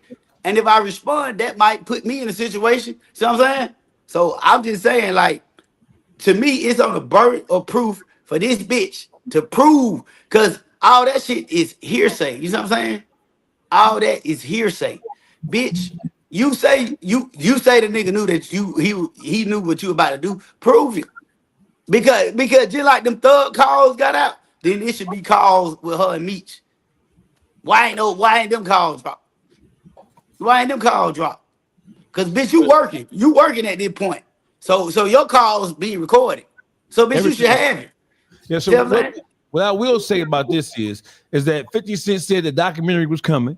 Tammy Collins was going to speak, and she was going to have evidence. So what I will say about this particular situation is 50 Cent. Well, see, the whole thing is 50. I mean, so listen, here's another thing I want to bring into attention. No, I got it, doggy. Go ahead. See, listen, Tammy already had told on one of her counterparts that she was fucking with. What's the guy name? Terry White. Terry White. Meech knew about that. The whole country knew about that. So he knew she was a rat, and she was dealing with him at that time. Terry White got locked up. Okay, so let me ask you this: do you know for a fact? Hello. Do you know for a fact that he knew she was a rat before she had his life rights, or did she already have his life rights and he found out she was a rat? Well, according to Blue Da Vinci is how she was Blue Da Vinci's old head bitch. Okay. He the one brought her around the mob to begin with, prior to the indictment even happened, the first indictment, right? So according to Blue Da Vinci, he didn't know that she was in communication with Meech. But when he found out after talking to Meech on the phone, Meech told him, Blue, hey, holler at Tammy got so and so and so and so. And according to Blue Da Vinci, he said that he told Meech, whoa, Meech, that's the bitch knocked off Terry Wright. That bitch working. She a known cooperative. You know what I'm saying? And he said after that was the last time he spoke to Meech. And Meech sent out to the street that he himself was bold, told the members of the mob who was out here not to fuck with him. And according to Blue Da Vinci, he told him straight up she was bold. And that was in 2017. This whole 50 Cent BMF shit didn't come about until 2021. But this is what I'm saying. You don't know when the hoe had his life rights. Because think about it, that nigga Meech. He probably been trying to sell a book or sell a movie the whole time. He absolutely is. Yeah, so that's what I'm saying. So if you find out this bitch a rat, this bitch got your life rights and you still sitting down, nigga, you can't do that. What you gonna do? Say fuck the bitch and she got your life rights and she go sell the store and make all the money? You know what I'm saying? That's a plausible argument. If he did not know and he'd already she didn't just have his life rights, she had power of attorney over him too. Thanks. So that bitch got the keys to the castle. Right. So in that sense, I will give you that, because if you found out later, but Blue Da Vinci is quite sure that based on the timeline of events that transpired, that she knew that Meech knew that old girl was bold. Let me switch focus for a second. Okay. Big Meech, according to Selena Powell. Selena Powell is a whore of the highest level, but she is what's the lady name on Della Reese on Harlem Nights? She a hoe, but she an honest hoe. She ain't lied on 50 Cent. She ain't lied on none of these niggas. She has never been proven to be a liar about none of the niggas she didn't expose or turn upside down or inside out. Are we to believe what she said when she says that they are living in Floyd Mayweather's mansion or condominium, high rise? Are we to believe, speaking of believing women, when they try to expose a motherfucker, are we to believe that what she said about Lil Meech getting his Lamborghini repossessed and being broke, being a pill head, do we believe anything that Selena Powell is saying about them living in Floyd Mayweather's spot and they being broke? The reason why I say it might be some validity to that, because why are you calling this hoe begging her to take it down? Right. If it wasn't true, you bird ass bitch, fuck out of here. Bitch, you don't know my business, hoe, fuck out of here. You know what I'm saying? It would have just been that simple. You know what I'm saying? Like, simple. Like, bitch, fuck out of here. We all know this whole bird, right? But that's why I said he's not street savvy. Cause then the bitch posted it. Then you called her not until like we just watched Young Buck go through this shit. Why would you call the person that's trying to extort you? They gonna record you too, nigga. That's common sense. You don't think she gonna record you, nigga? So for that reason, it's kind of like it's some validity to it, because why would you be asking her to take it down? So listen, people expected us just to slash. Go ahead, Boogie. Boss Man D-Lo did the same shit that you saying the other two did. So but it was go ahead. The lady boy got him on recording, begging him to take it down. Not on the recording, but text messages and popped up with a whole lot of money. Hey, as if it was like, hey, you pay me and I say I lied. And but trying to say that I lied, but popped up with a lot of money too, like.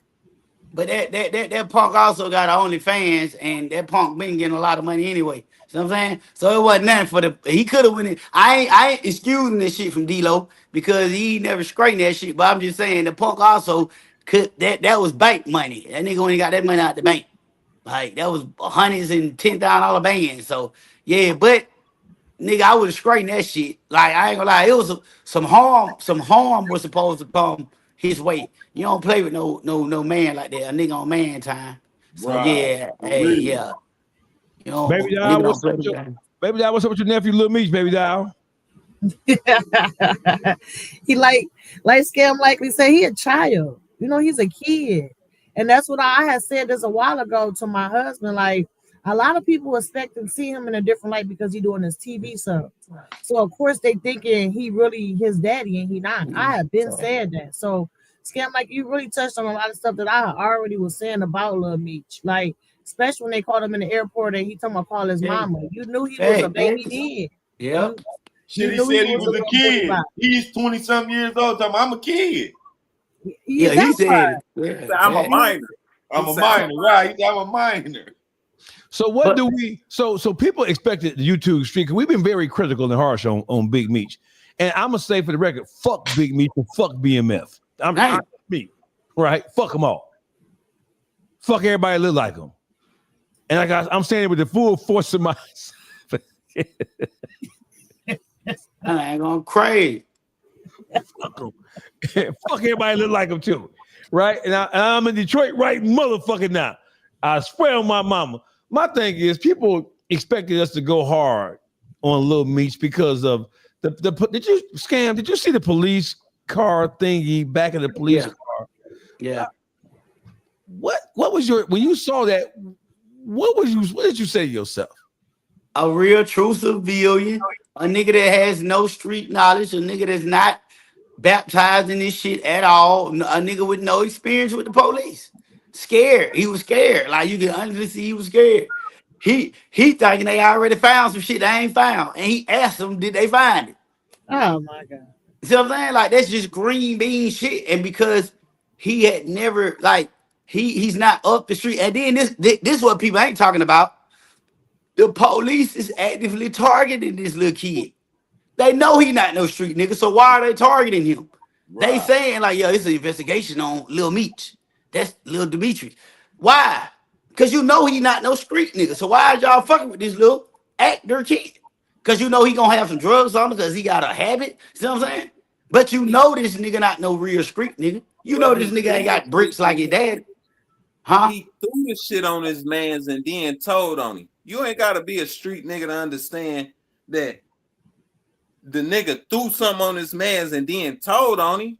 I know niggas who is straight square that'll never do no shit like that. I'm not talking about. I'm talking about the initial reason why they even stopped him.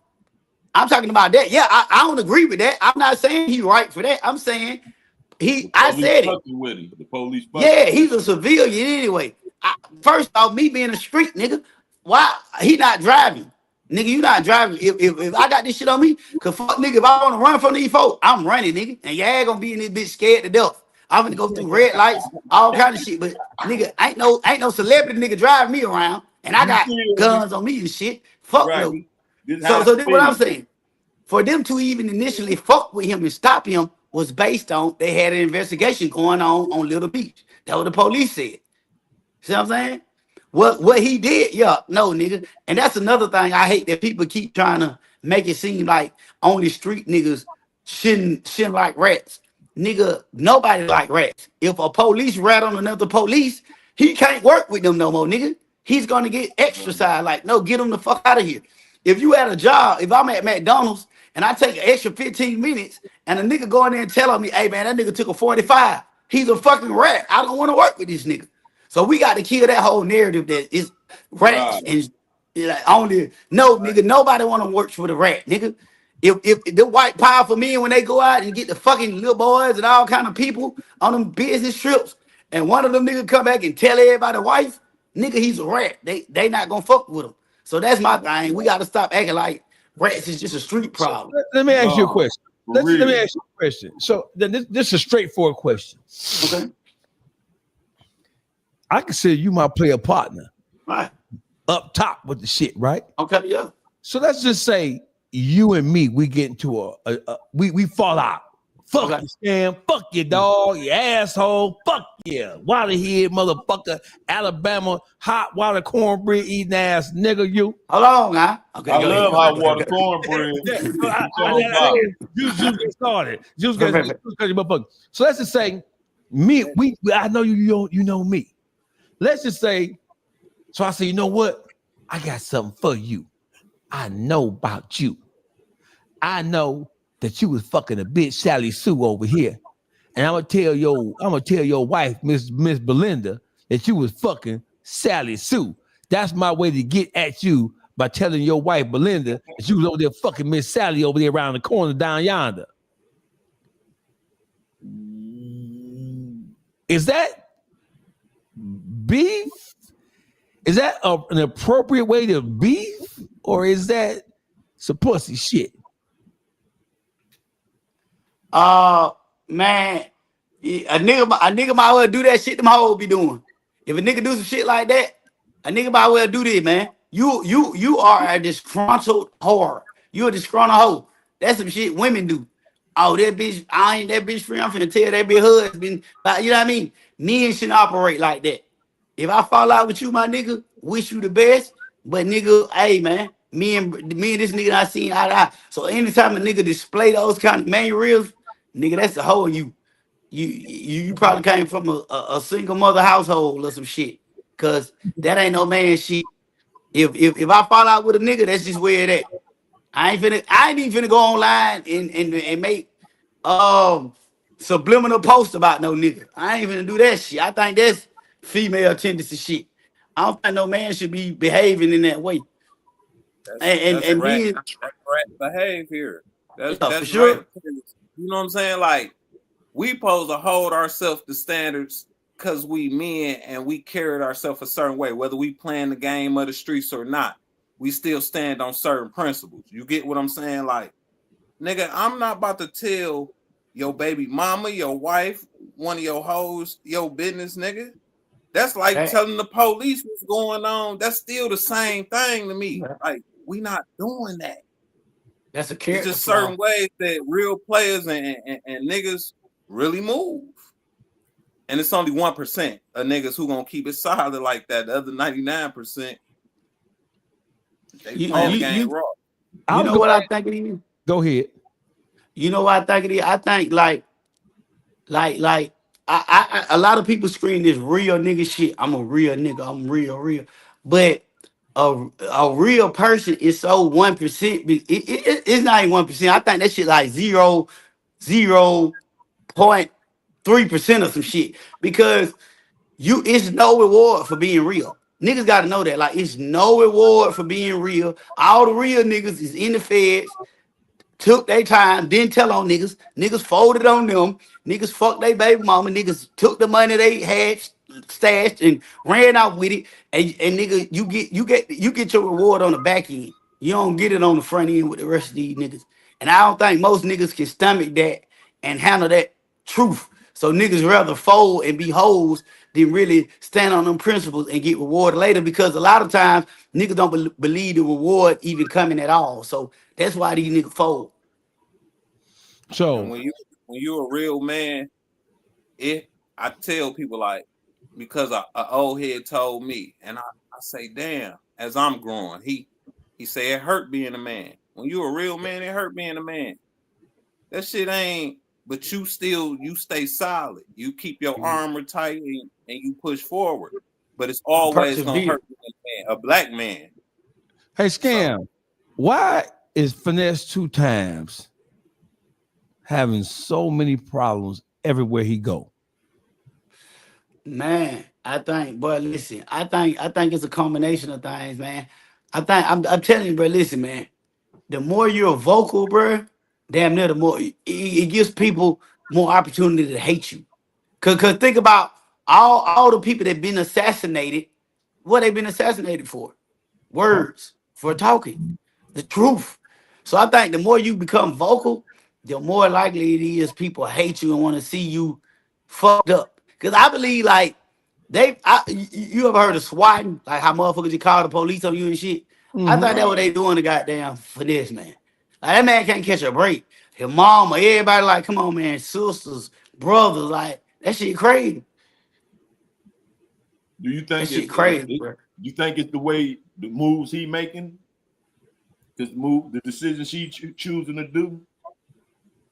I think when you a man of power and you got a certain influence, and let's say if you want your shit a certain way, and motherfuckers don't do it, and you cut out that water flow, then you the worst nigga in the world. Cause this be my belief, right? When you see these motherfuckers hanging around people and then they leave from around them, they the worst people in the world. Oh, that nigga was doing that. where was your convictions and your morals and your character when you was around this nigga to say, hey man, I don't give a fuck what you got home. I don't give a fuck what you give me. Nigga, this shit some fuck shit. Cause get what? When he cut his brother off, his mama sided with him. See what I'm saying? The mama sided with him. But then when he don't give you some money, now he the worst nigga in the world. So I like that shit be, so I always look at shit different. Like, I'm gonna watch a person patterns. Like when he was giving you shit, it was all good. Ricky this, little Ricky this.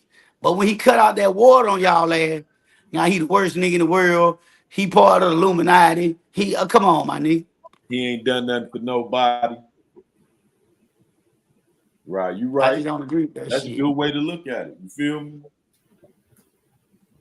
So I think, and then I'm gonna tell you like this too. I think a lot of times with our celebrities, you gotta think these niggas getting famous so early and young that the people attached to them, they ain't really been through shit with them yet. You see what I'm saying? Like, you know, in your 30s and in your 40s, you done learn shit about motherfuckers. You like, man, I should have never been fucking with that motherfucker. But when you in your 20s, okay, like look at Thug. Thug on there crying, telling me he ain't got his twins and shit. I'm looking at that shit like, bro, this some shit you should have been with through. You were supposed to been lose niggas and been, you know what I'm saying? So the fact that you just not going through this why this shit hurt so much. But me, as a grown ass man, I done been lost niggas. Niggas done been ran off with shit I gave them and been broken my shit. You see what I'm saying? Been tried to fuck my old lady behind my back. So all these lessons I've been went through. The fact that you just going through this shows you that your money and fame had you living in a level of comfort that wasn't real. That wasn't reality. But because you thought it was, oh, everybody my friend. Nigga, you got millions of dollars. Nigga, of course they your motherfucking friend. See what I'm saying? So I think you got to learn these lessons on your own. That's what I'm saying. Like, I believe experience is the best teacher. I ain't seen that nobody out teach experience. Mm-hmm. Your mic muted, doggy. We can't hear you. We can't hear you, doggy. Charlie Kirk, you know you wasn't getting away without this Charlie Kirk question. Give me your overall. It seems to me and to the other members of the panel that black people are being held to a standard where I'm still saying that we are being asked to demonstrate a level of compassion. I ain't even gonna use sympathy versus empathy. They're asking us to outwardly express a level of compassion for somebody who I personally deemed as a racist, bigoted motherfucker who used dog whistle tactics to point out obvious flaws in a particular community. He was selling that shit. That was the language that he was preaching to a ready-made fan base. He grew, he rose to prominence, and then he grew his fan base as he became famous by talking about obvious problems that existed within black community. And then he made some wildly outlandish statements about George Zimmerman, Trayvon Martin, what's the brother's name in Minnesota? George Floyd. He said some things about Martin Luther King. He said some things about black women and black pilots. He said some highly controversial things about a lot of different things that black people are sensitive about. And then when black people chose not to grieve his passing, we were accused of being hypersensitive because, according to them, he was saying things that made us, that we were uncomfortable. He was saying some truths about our behavior and our predicament that we were hypersensitive about. Well, I truly believe, bro, I don't even think none of that shit was even meant for us.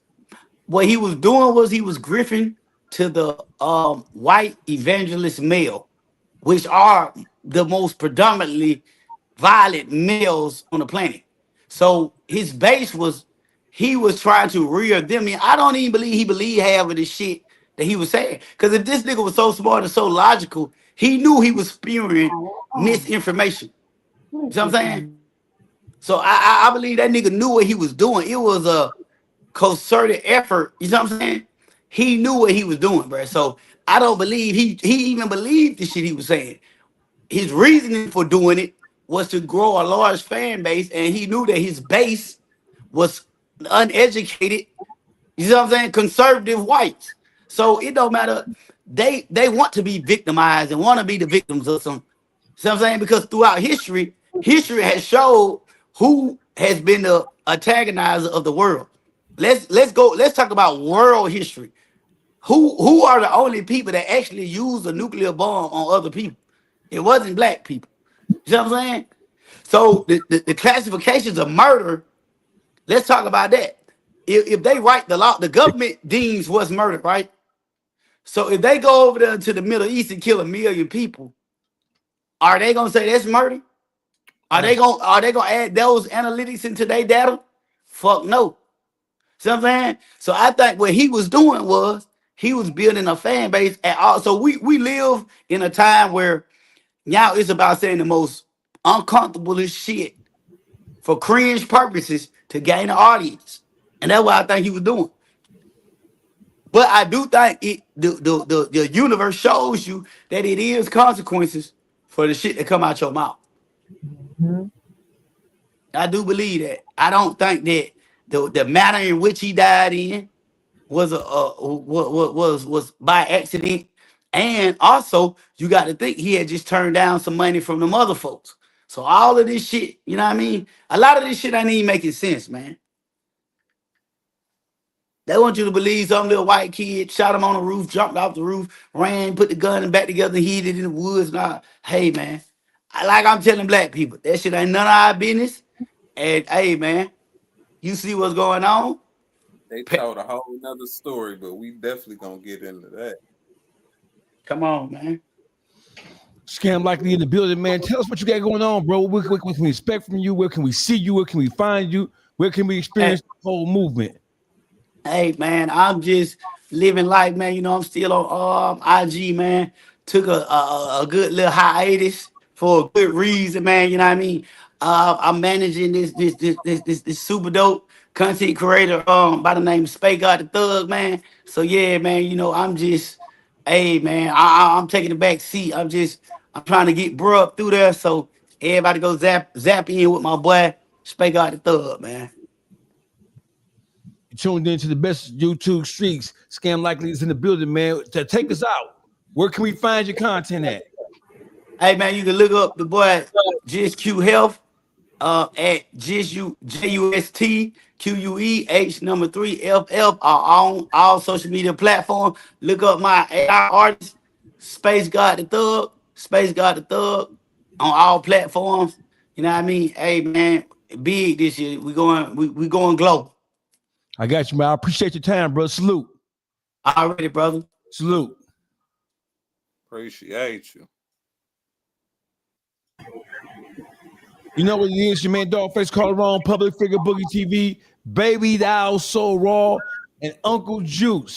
We're approaching hour number 2 of this live stream. I want to shout out to Scam Likely, representing the city of Atlanta. I want to shout out to my man Trusted OG for the on the ground Memphis report. You ain't gonna hear it nowhere. Listen, this is not just a normal YouTube situation here.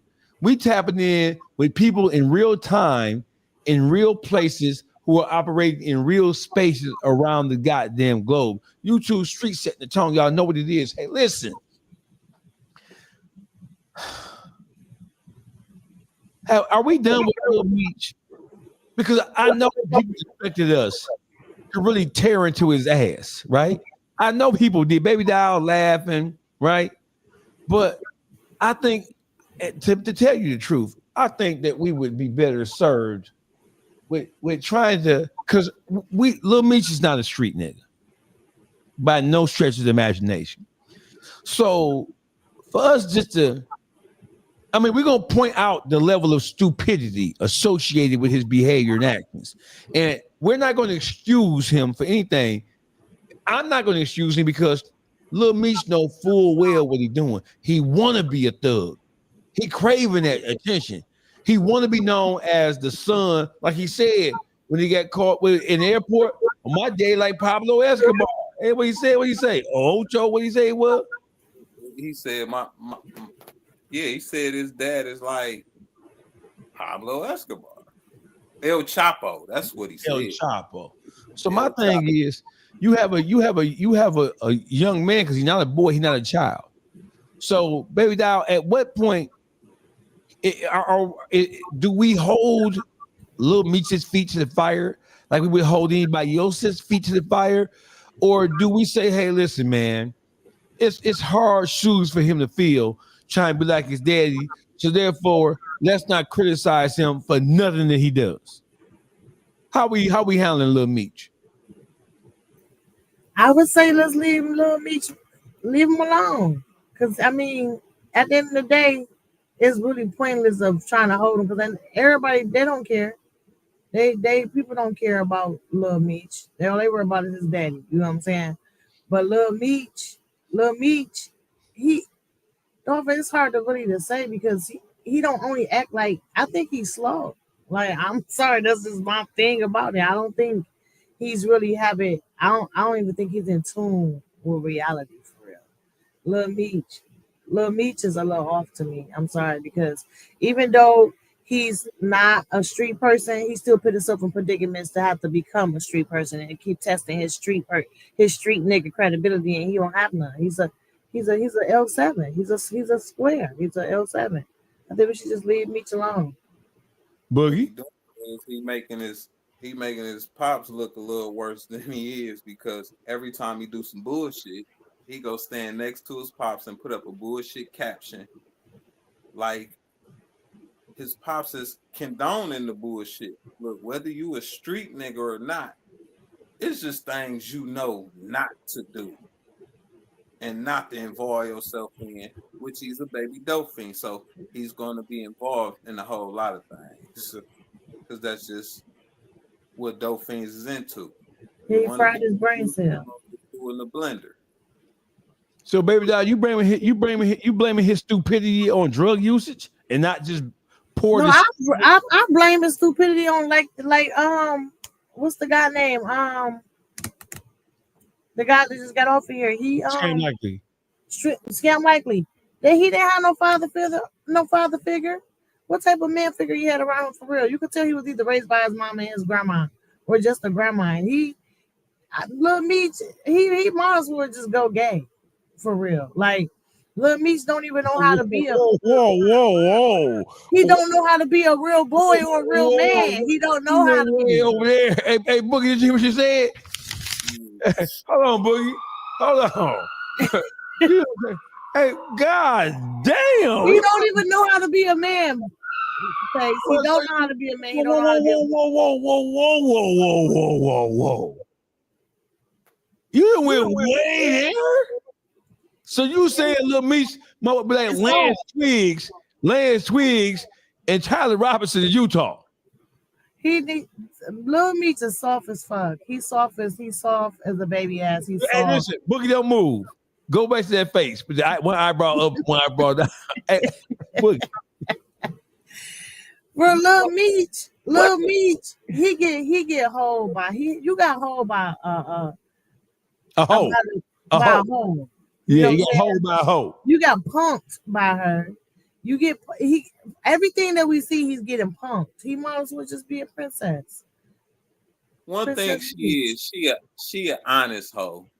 She ain't jump off. She's still a hoe. You don't matter. She an honest hoe, a clean hoe, a sparkly hoe, a black hoe, a light skin hoe. I think if she would call him that, she would have called him that. He just a baby dope fiend. Don't remember nothing. Don't know nothing. And he played video games all day. I'm not giving the nigga no excuse for all the shit that he done racked up. Cause one time, all right, that's cool. Not really, but okay. 2 times, nigga, you put something on your mans and then tell on him. Nigga, you don't gotta be a street nigga for that. You just a hoe ass nigga. And no, just listen, when he on drugs and he got pulled over, he could have been paranoid. You know what I'm saying? And if he's under the influence, to me, I just feel like you never know what you get with a dope fiend. You know what I'm saying? You never know.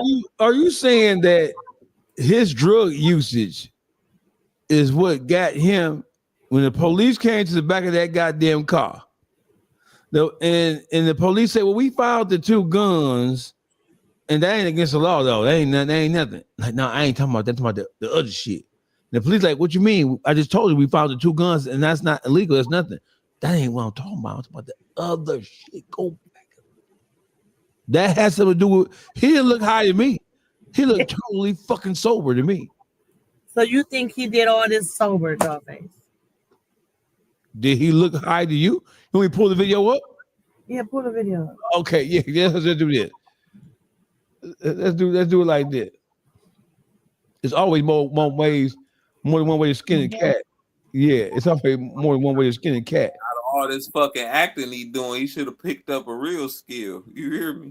Nigga, you running thought around. he was really gangster because he really played that role of his daddy real good, though. I ain't gonna lie. Yeah, but that alone should have at least taught your ass not to tell your man, and you threw the shit on him. Nigga, pick up a real skill, nigga. Meat's crazy. Just be doing shit, and Big Meech ain't off the hook, nigga. That's your motherfucking son. I know plenty of niggas that ain't got no daddy, and they ain't doing the shit Lil Meech doing. It's not legal. Huh? It's not legal. What is it? It's not legal. It's not legal what? To have a firearm. I'm talking about the other guy. Huh? Talking about the other guy? Yeah. That's illegal. Lil Meech asking the police if they found the other illegal stuff sparked the police to now go back to look for the other illegal stuff. Because they were only telling Lil Meech, hey, bro, it's firearms. It's no big deal, bro. We're just waiting to see what they want to do with you because you're a suspect of an investigation.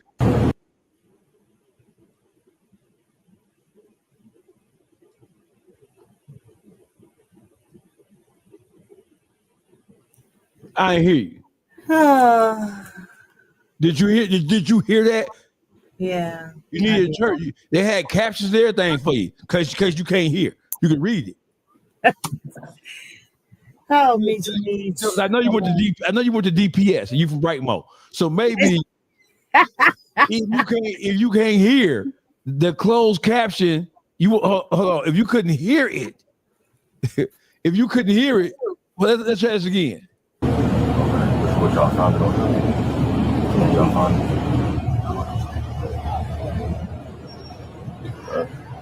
It's not legal. Huh? It's not legal. What is it? It's not legal. It's not legal what? To have a firearm. I'm talking about the other guy. Huh? Talking about the other guy? Yeah.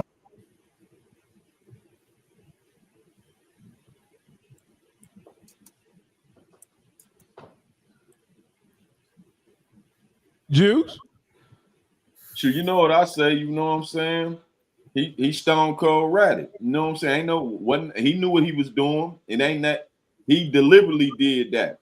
He put it on Dog, like Dog said that he planted it on him, and then when he woke up, he telling the police, you know what I'm saying? Check that out. The police wasn't even up on it. They telling him, oh yeah, the gun's straight. No, I ain't talking about no gun. What y'all talking about? You know what I'm saying? He making sure they find what he planted on Dog. So he can't get around that. Ain't no justification in that shit. You know what I'm saying? Hold on, wait, so you saying that Lil Meech planted the gun on his homeboy? No, it was dope. He planted some dope or something on him. You feel me? The homeboy was sleeping back in the car. When they got pulled over, Lil Meech took what he had and threw it in the back seat on Dog. With Dog, so they pulled Lil Meech out because Lil Meech was the subject of investigation. They searched the car. When the police come out and search the car, oh boy, he had the shit. He didn't tuck the shit. He didn't tuck it away. They searched the car. They don't find nothing but some firearms that wasn't illegal. So Meech a snake and a rat. He a snake and a rat. He told on his mans and wasn't even asked about his mans. He just gave up this fucking information. He ain't just telling him, he set him up. Yes, part. That's forget the telling the setup part is he set him up. He threw it on him, and ain't like his man had it, and he told with my man riding dirty. He planted it on him and then told he got it. Hey, listen, Vision TS. He say if Lil Meech the bag, his man gotta take that, homie. Meaning, if Lil Meech is the bag, his man got to take the case. But Lil Hey, Meech look, ain't the bag. all that's cool. I agree with you. Not when a nigga throw it on you and then tell on you. Nigga, they probably was finna ride off in the sunset. Right. Nigga, you told on me. What it They look like? didn't find it on their own. I think Meech You know what I'm told saying? on him That's- on the it's completely different. I agree with what you're saying. You the money, you keep a little crash dummy around, you take care of his people, put money on his books. You already got this understood. You know what it is. But nigga, you told on me. You put it on me and told on me, nigga. But This is the That's thing I setup. think Meech was doing. He was trying to avoid getting that ass whooping. See, old boy woke up with Meech putting it on him. You feel me? So Meech knew once the police said the guns were straight, they was about to ride off. Meech ain't want to take that ride with him. He got to get that nigga locked up. You feel me? Juice, you think that's really what you think Lil Meech was afraid of the nigga? Hell yeah, he was afraid of that nigga. That nigga was a street nigga. That nigga wasn't playing with him. You know what I'm saying? That nigga had been in the joint and all that already. You feel me? I think Meech was trying to avoid that ass whoop because he look how he was shook he was. You feel me?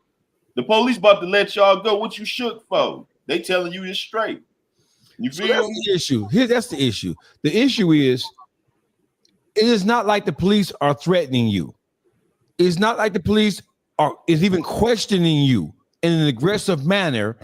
They're talking to you calm, cool, and collective. It's broad. It ain't 3:30 in the morning. You ain't out there by yourself. You ain't scared. You know what I'm saying? They talking to you calm. Hey, yeah, man, we found the guns, man. It's just no, you found us. No, it's just guns. The police are saying just guns. Nothing wrong with that. That nigga said, not that. I'm talking about the other stuff. He said not that. He said not that. I did. So the police was confused and shit. But look, you can the tell. police. No, Hey, you got hold shit on. wrong. I know y'all found that. But how they gonna say Meech the bag when Meech ain't he supposed to be living in Floyd Mayweather house for free? He ain't got no Hold on, money. y'all. Hold on 1 second. Cause maybe we missing something here. You know, we slow. YouTube Street, we slow. Maybe we missing something. What y'all found though? What y'all found?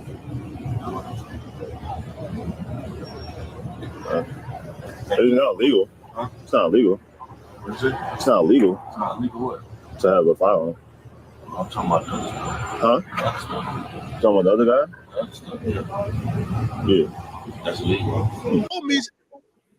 He said the other stuff illegal. The other stuff illegal.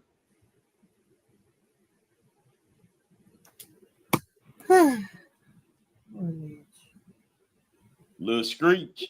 That's Little Screech. I need y'all to subscribe to Dogface TV Podcast, Public Figure TV, Baby Al So Raw, The Beat Factory 313. So, do I need to play that again, or y'all pretty much got it?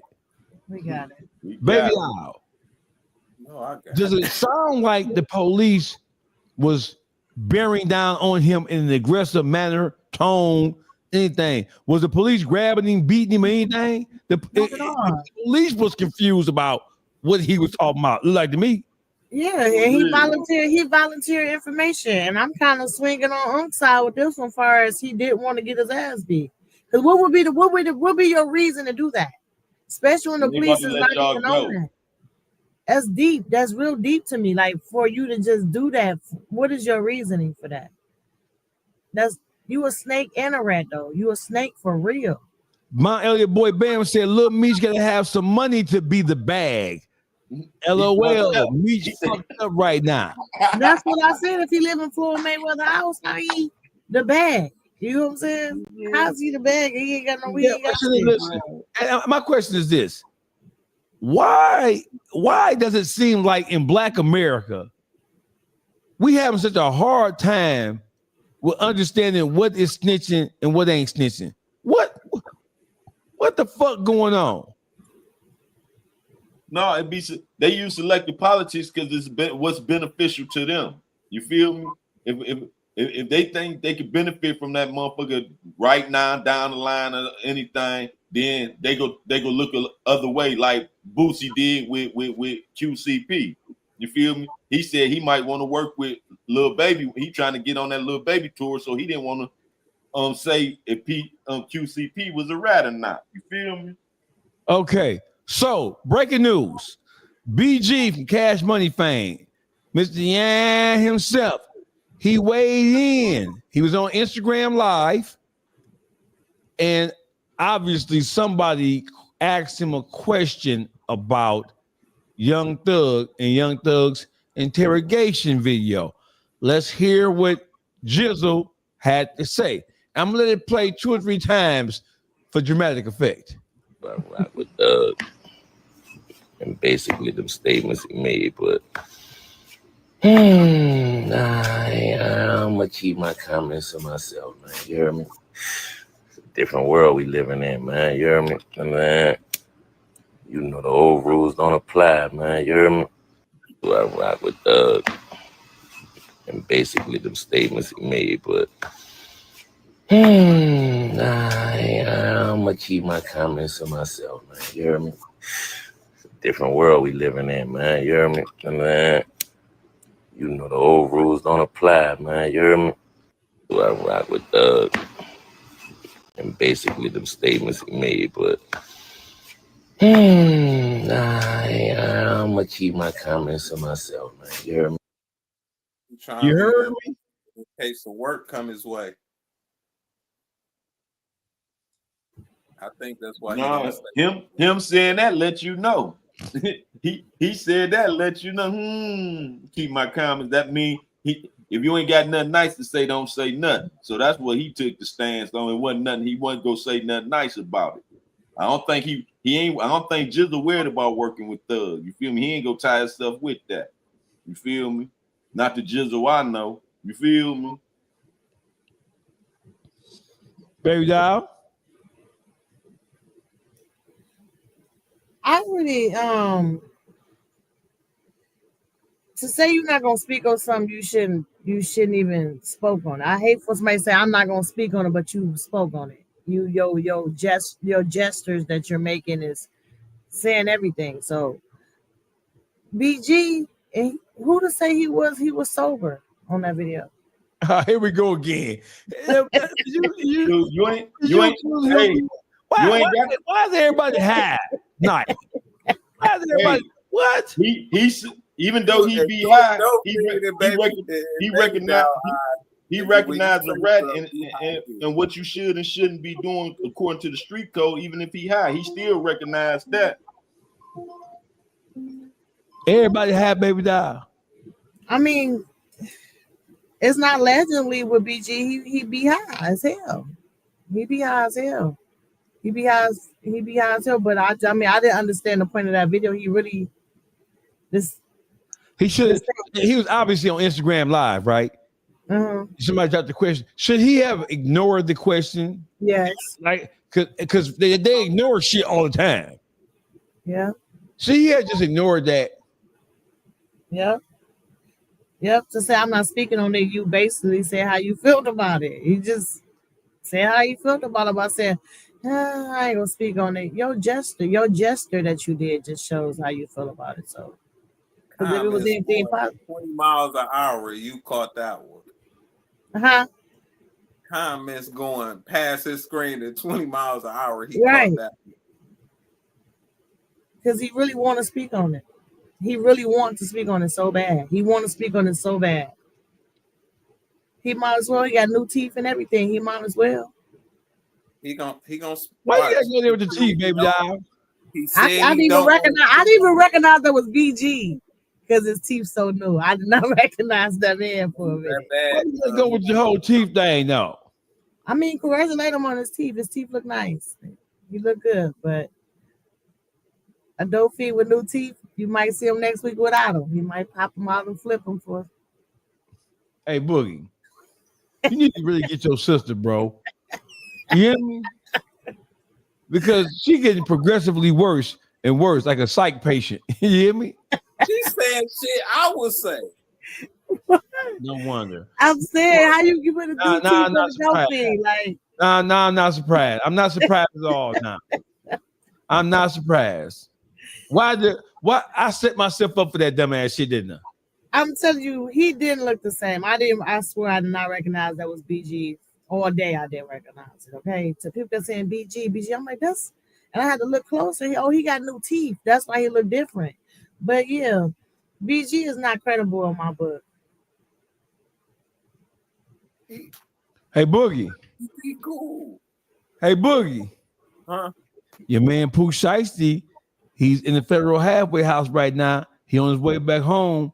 What does Pooh Shiesty's release means for the city of Memphis and for the whole landscape of hip hop? When he left, he was on he had fire. the rap game in the chokehold. He was on fire. You think he can make another hit record? Oh yes. Hell yeah. I think people been waiting on Pooh Shiesty so long till the numbers just gonna make whatever the fuck he drop a hit record. I'm not saying he gonna drop some bullshit. But if he did, the numbers alone gon' tell it, even if it was some bullshit, because people been waiting too long. But he gonna come out. I believe he gonna do what he supposed to do. Now, is it Memphis is Memphis? Is that finna shake some more shit up? Yeah, he gotta leave Memphis. He gotta stay out of Memphis. Because this time around, he ain't gonna make it out of Memphis. Hey, listen, my recommendation to Jesus Christ, our personal Lord and Savior, stay out of Memphis. Get the fuck out of Memphis. My recommendation to Moses, Esau, Jacob, Yahweh, Hare Krishna, y'all get the fuck out of Memphis for them young YNs. Get y'all together. If he want to continue to be something, the YNs in Memphis will kill Jesus again, bro. They will bust a cap in Jesus, bro. The way that shit is, you know, that hat right now, they get Pooh Shiesty, he fresh out of jail, out of month, and they get that hat. Oh man, you got to stay out of Memphis. They motivated by hats in Memphis, as you just heard OG say. You know what I'm saying? Like these YNs, ain't nobody got to tell them nothing. They like, oh, if I get that one, my big dog gonna be happy. That move me up in the ranks. He might give me a couple dollars too. Cause you know, with that, like he said, it's clicks. And all they clicks beefing. So is this what living in Black America has come to? Well, motherfucker coming home. Listen, for us to even have the thought that he may come home and do anything other than live in his truth as a star and use his last 4-5 years as a learning experience. For us to even have to consider him doing anything other than that, bro, that speaks volumes for how fucked up we are as a people, bro. But it's a few tweets like throughout time that he dropped being in there where it fucked my computer up. Cause I'm like, nigga, you been in there long enough where you should at least change your thought process or the way you speak. At least before you get out here, you know, everybody got a way how they talk before they hit the streets. Man, I'm gonna do right. I'm gonna do this. I'm gonna do that. They be on the streets for about a month or two, then they back to their old self. You know what I'm saying? He didn't even do that shit. So I'm reading tweets and he locked up. I'm like, man, this shit crazy. He finna come out on the same shit. But my advice is get the fuck out of Memphis and just handle that motherfucking music. Man. Facts. He did. My bad, y'all. BG did. He did say, I guess the old rules don't apply. He did speak on it. I'm saying. Well, I mean, he spoke on it, you know, but we talking about the overall tone of it. First, you saying I ain't even gonna speak on it, and then you say the old rules don't apply. That's speaking on it. Because the old rules is you don't say nothing. Right. Then speak on it. So it's like a contradiction of terms, but all within the same sentence. I get That's it. why I say he high. Why you trying to underestimate me? He was high. I ain't gonna speak on him. No, niggas ain't gonna be high to say something stupid, bro. Niggas don't gotta be high. Say PG case he high. Okay, his case he high. You gonna say you ain't gonna speak on something, but still spoke on it. More than one way. Gestures and what he said. The old rules don't apply. y'all tune into the YouTube streets. Baby Doll So Raw, Public Figure Boogie, Uncle Juice. Y'all know what it is, man. We out. Let's go, baby.